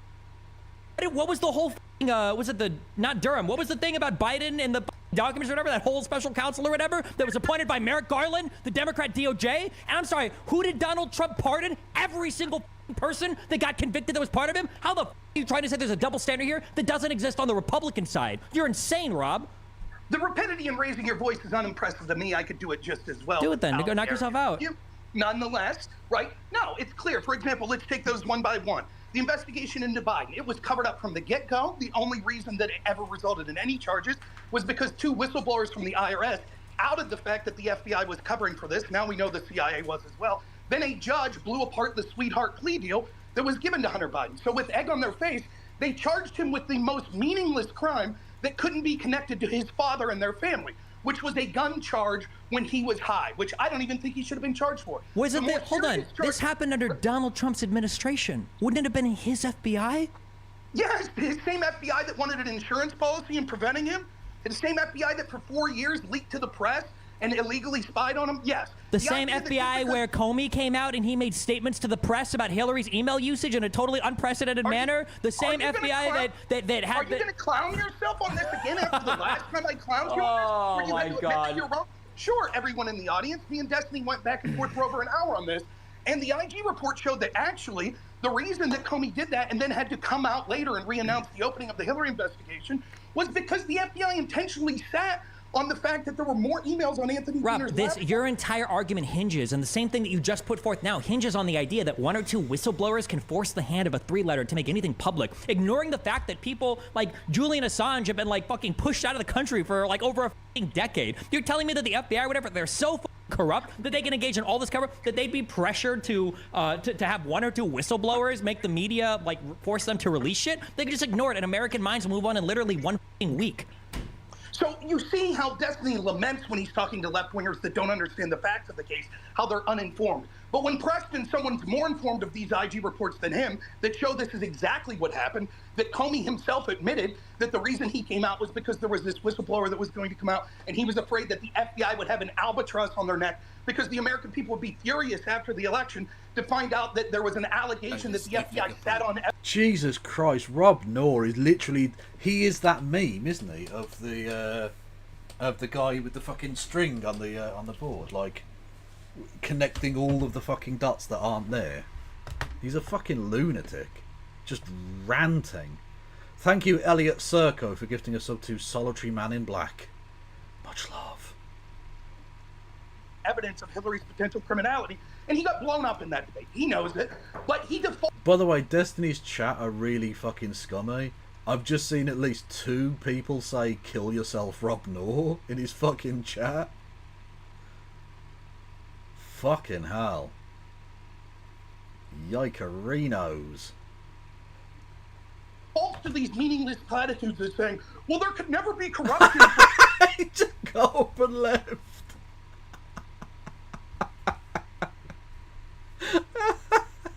Whistleblowers outing, because if that was the case, then whistleblowers would have always outed, or the FBI would have been more corrupt and taken care of them. It's nonsensical. And so furthermore, then, let's go into the Herbert. Oh, I'll finish with this. The Biden business, the Hunter Biden business, what they didn't charge was the obvious FARA violation. And by the way, this isn't like when No Justice MTG leaves, because she's got like headphones, like wireless headphones. He literally took his headphones off, put them down, and just walked away. Because they didn't want it to connect to Joe Biden. The fact that Hunter Biden was working with the spy chief of China, with the executives in Burisma that were considered by Joe Biden himself to be corrupt or not. What the fuck is he talking? He's doing Burisma stuff in 2024. The Conservatives are never going to leave 2020, are they? Or 2016 even. Fucking basket of deplorables. It's going to be the year 2090 and they're still going to be whinging about fucking Hillary Clinton. Oligarchs, and was lobbying to the United States, and no doubt his father. Those are the crimes that are. Has he got a fucking saxophone as well? He's got a rifle and a saxophone. Saxophone.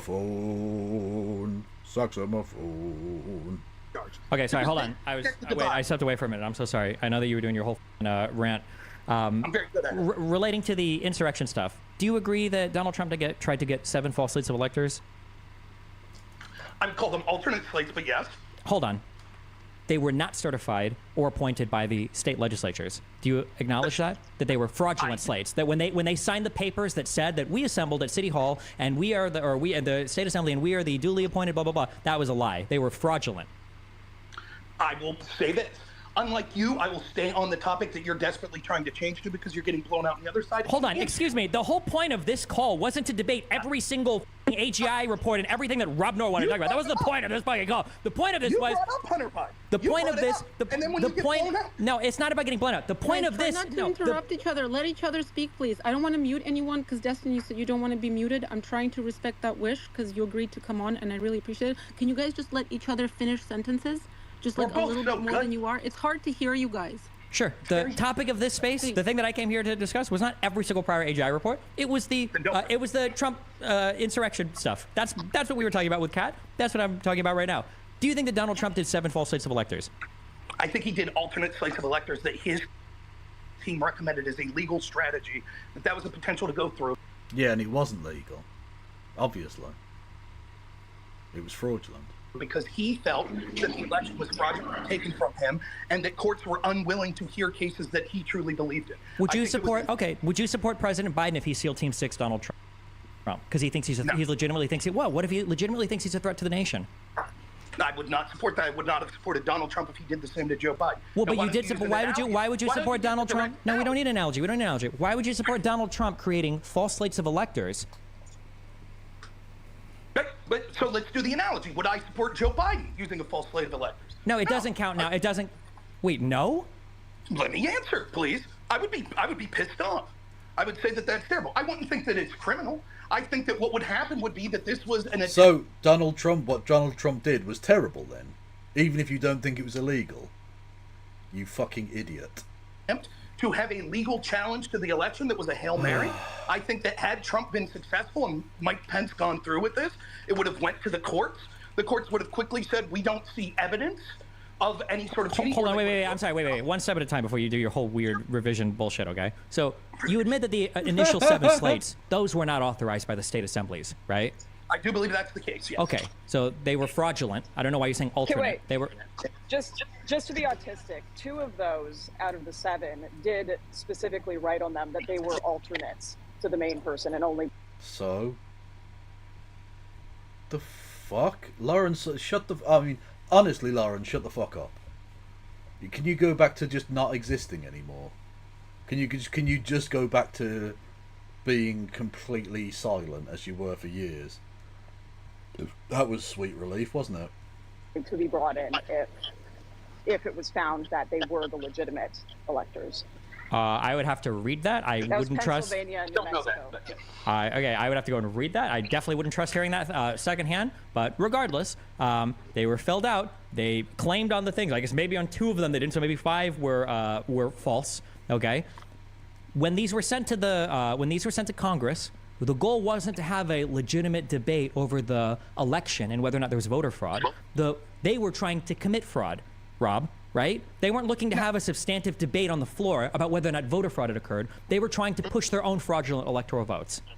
No, that's not true. What was occurring was that... You tell me then. This would be the easiest way to do it. Let's say Mike... Wow, gish gallop incoming. Pence accepts the alternate slate. What would happen then? Well, nobody knows. Eastman says that Eastman was he had several different plans for what could have possibly happened. He could have said that he's accepting the 7 alternate slates. He's going to cut short, I think, the time that the floor can debate, and he either accepts them or he throws it back to the House delegation and they make Trump the president. What would have happened would have been that it would have went to the court. It would have been basically a constitutional crisis that the court would have looked into. The court would have either found evidence of fraud or not. Most likely you would believe they wouldn't have.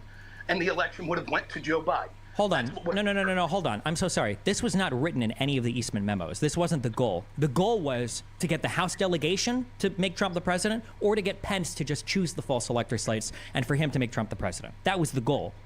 Right. And what would have happened would have been that it would have went to the Supreme Court. You don't know that? Why do you just assume that? It's clear. So you think what would have happened when Pence would have just said Trump's president and everyone would have said, shucks. I've been it. Well, let's say that Pence says Trump's president, and then Trump remains president, and then what? How does it go to the court? Who investigates that? The courts would have, as an emergency measure, taken the case immediately. Now, Wait. The courts would have taken the case from who? Would have taken the cases that the alternate electors were claiming that there was. Who brings the case, Rob? The federal government isn't going to do it because Donald Trump is the head of the DOJ. Oh, horseshit. There would have been people that would have spoke up from not just the federal government, that were Democrat attorney generals, etc., but there would have been people outside of that would have demanded the courts here. Yeah, he's pro-constitutional crisis, yeah. Rob Nor's an idiot. He really is. You can't just demand a court hears a case. There has to be a plaintiff. Somebody has to file the complaint and bring the case in front of a court. Courts don't choose what they want to hear. Who has standing besides the federal government? Who would have standing there? Well, who had standing anyways when it came to that? Wasn't that the issue you were okay with? When it came to not hearing cases from Texas that no one had standing? These weren't about the vice president in his official duties as head of the Senate. These were totally different cases. I don't know if anybody has standing. You're just the thing that I'm challenging. And by the way, I'm screaming at you, but it might have been maybe that a state maybe could have brought this case before the Supreme Court. For the current one, I sure wouldn't have trusted them to hear it, but maybe they could have. But for you to act like it's a foregone conclusion that, oh no, well, obviously any state could have gone before the Supreme Court and challenged the way that the certification went. You don't know that. Maybe that's the thing that only the federal government has standing to do. I don't know for in the Constitution if the states have the right to challenge how the federal government certifies the election. That sounds like something that would be outside of the purview of the states. I think that it's quite would clear have that the thought states so. would have, that a Democratic Yeah. state would have said that they had standing because they felt disenfranchised, and the Supreme Court would have been willing to hear that. Well, really? There's Texas quite- tried that with Pennsylvania, and the Supreme Court told them to kick rocks. So why would you assume that? Why would you assume a state has standing to challenge how the federal government certifies its votes? Because what they told the I'm not sure Destiny believes a great deal, really. He's largely about the clout. And Rob Knorr is just a fucking freak. And on that bombshell, I think we've heard all we need to hear from this, in all honesty. And it is nearly 1 a.m. And I have had a hard day. Again, not as difficult a day as my sister-in-law, who was sliced open and had a baby pulled out of her, which is a thing. By the way, also, just as a little historical factoid before we go, caesarean section does not refer to Julius Caesar, who was not in fact born by caesarean section. Although the practice was used at the time, the mother always died, because there was no real way of sewing them back up. And we know that Caesar's mother lived well into her dotage. So, yeah, it's nothing to do with that. It comes from the phrase "caesar," which means to cut, to slice in Latin. So, there you go, little cheeky factoid for you. The baby is fine. The mother is fine. All was well as of a few hours ago when I last spoke to my brother, who's still at the hospital. Yeah, everything's good. A healthy. I don't know what weight it was. Several stone by the look of it, the fat cunt. But I'm just being needlessly rude because he doesn't even understand. Like I said, I tried to give it some banter and he was giving me nothing back. So you know what? Fuck him, little prick. Although we did do a little squeeze on my finger when I put it in his hand, so I think we connected, we bonded. You know, it was beautiful. Anyway. Liz Truss was on Sargon's podcast. He was indeed. We looked at that, yeah. Kev, that's your nephew. It is my nephew, yes. And I would literally take a bullet for that kid. Having only just met him, I would absolutely die to protect him. But yeah, but I will say rude things about him. I mean, you hear me talk about my dad far more rudely. Do you know what I mean? And I've known him for ages. Do they have a name? Yes, well, they had a name for ages. He's called Arthur. I'm not sure about middle name yet, but his name's Arthur. Arthur Logan. So yeah. God bless him. He's gonna go far, that kid. To the fucking chippy and back, the fat prick. Oh god, during the pregnancy there was a slight scare that the legs weren't growing properly and that he might have quite stumpy legs, so I was teasing my brother about giving birth to an Oompa Loompa. He didn't find it as funny as I did, to be honest. Like, you know, it was a point of contention, let's put it that way. Anyway, but there we go. So I'm on a babysitting duty for a little bit of tomorrow, because obviously they've got a kid already, which I've talked about my niece before, and oh, by the way, its legs are fine. By the way, I wouldn't joke about it otherwise. So yeah, I'm going to be looking after the kid because the parents are still at the hospital. So we're doing a kind of rota system between various relatives and friends and stuff. So I've got is it 4 hours tomorrow afternoon, that'll be fun. We might go to the park or something, unless one of the earlier people takes her to the park, in which case she's probably going to be knackered and she'll be asleep. So whatever. Anyway, I'm just rambling about fucking children now anyway. Not fucking children. No, don't fucking clip that. I'm just rambling about children. On the internet, you can never trust anyone. They're all evil scum. Every one of you. Can babies be around pollen? Oh, well, she's not a baby anymore. She's like nearly 3 now, I think. So she's not a baby. She's a little toddler. She can almost speak. I told you, didn't I, about her telling me Rory Katz was going to come back? Because I didn't want to say that Rory Katz was dead, so I said she went. I went. He ran away, and she said, "Oh, he'll be back. He'll be back." Oh, God bless her. One innocent little soul. Honestly, it makes your fucking heart melt, doesn't it? Incredible.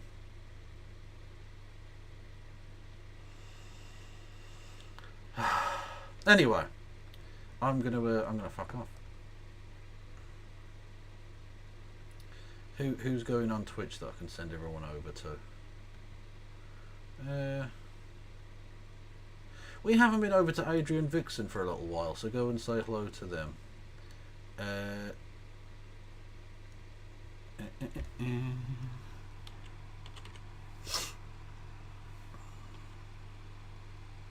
There are lots of people called Adrian or Adrienne in various combinations, but there we go. Yes, thank you all for listening and watching. Kev, will you ever get another cat if you mind me asking? I mean, possibly, I don't know. It's complicated. I loved Rory Katz and I don't want to feel like I'm replacing him. Plus there are other cats anyway, you know, there's random strays and there's next door's cat that I feed, so I feel like I get cat input in my life. So it's fine. You know? But I might get another cat at some point. Or one of the fucking random strays will just move into my house or something. Because that happened before with Chopsy Cats, who then got hit by a car. That was harrowing. Anyway, he lived with me for a bit. Me and Rory Katz, it was lovely. So that'll probably happen at some point, I imagine. You know. Anyway, I'll be back probably later today, I think, because there's the King's Speech, so there's British politics type chicanery to get up to, and so we'll probably cover a bit of that and the subsequent beginning of the debate upon that, and we'll see Labour's incredibly milquetoast fucking shithouse non-solutions to the problems. Yay! Go and say hello to Adrian Vixen, and I will see you all later. Stay beautiful. No pass around.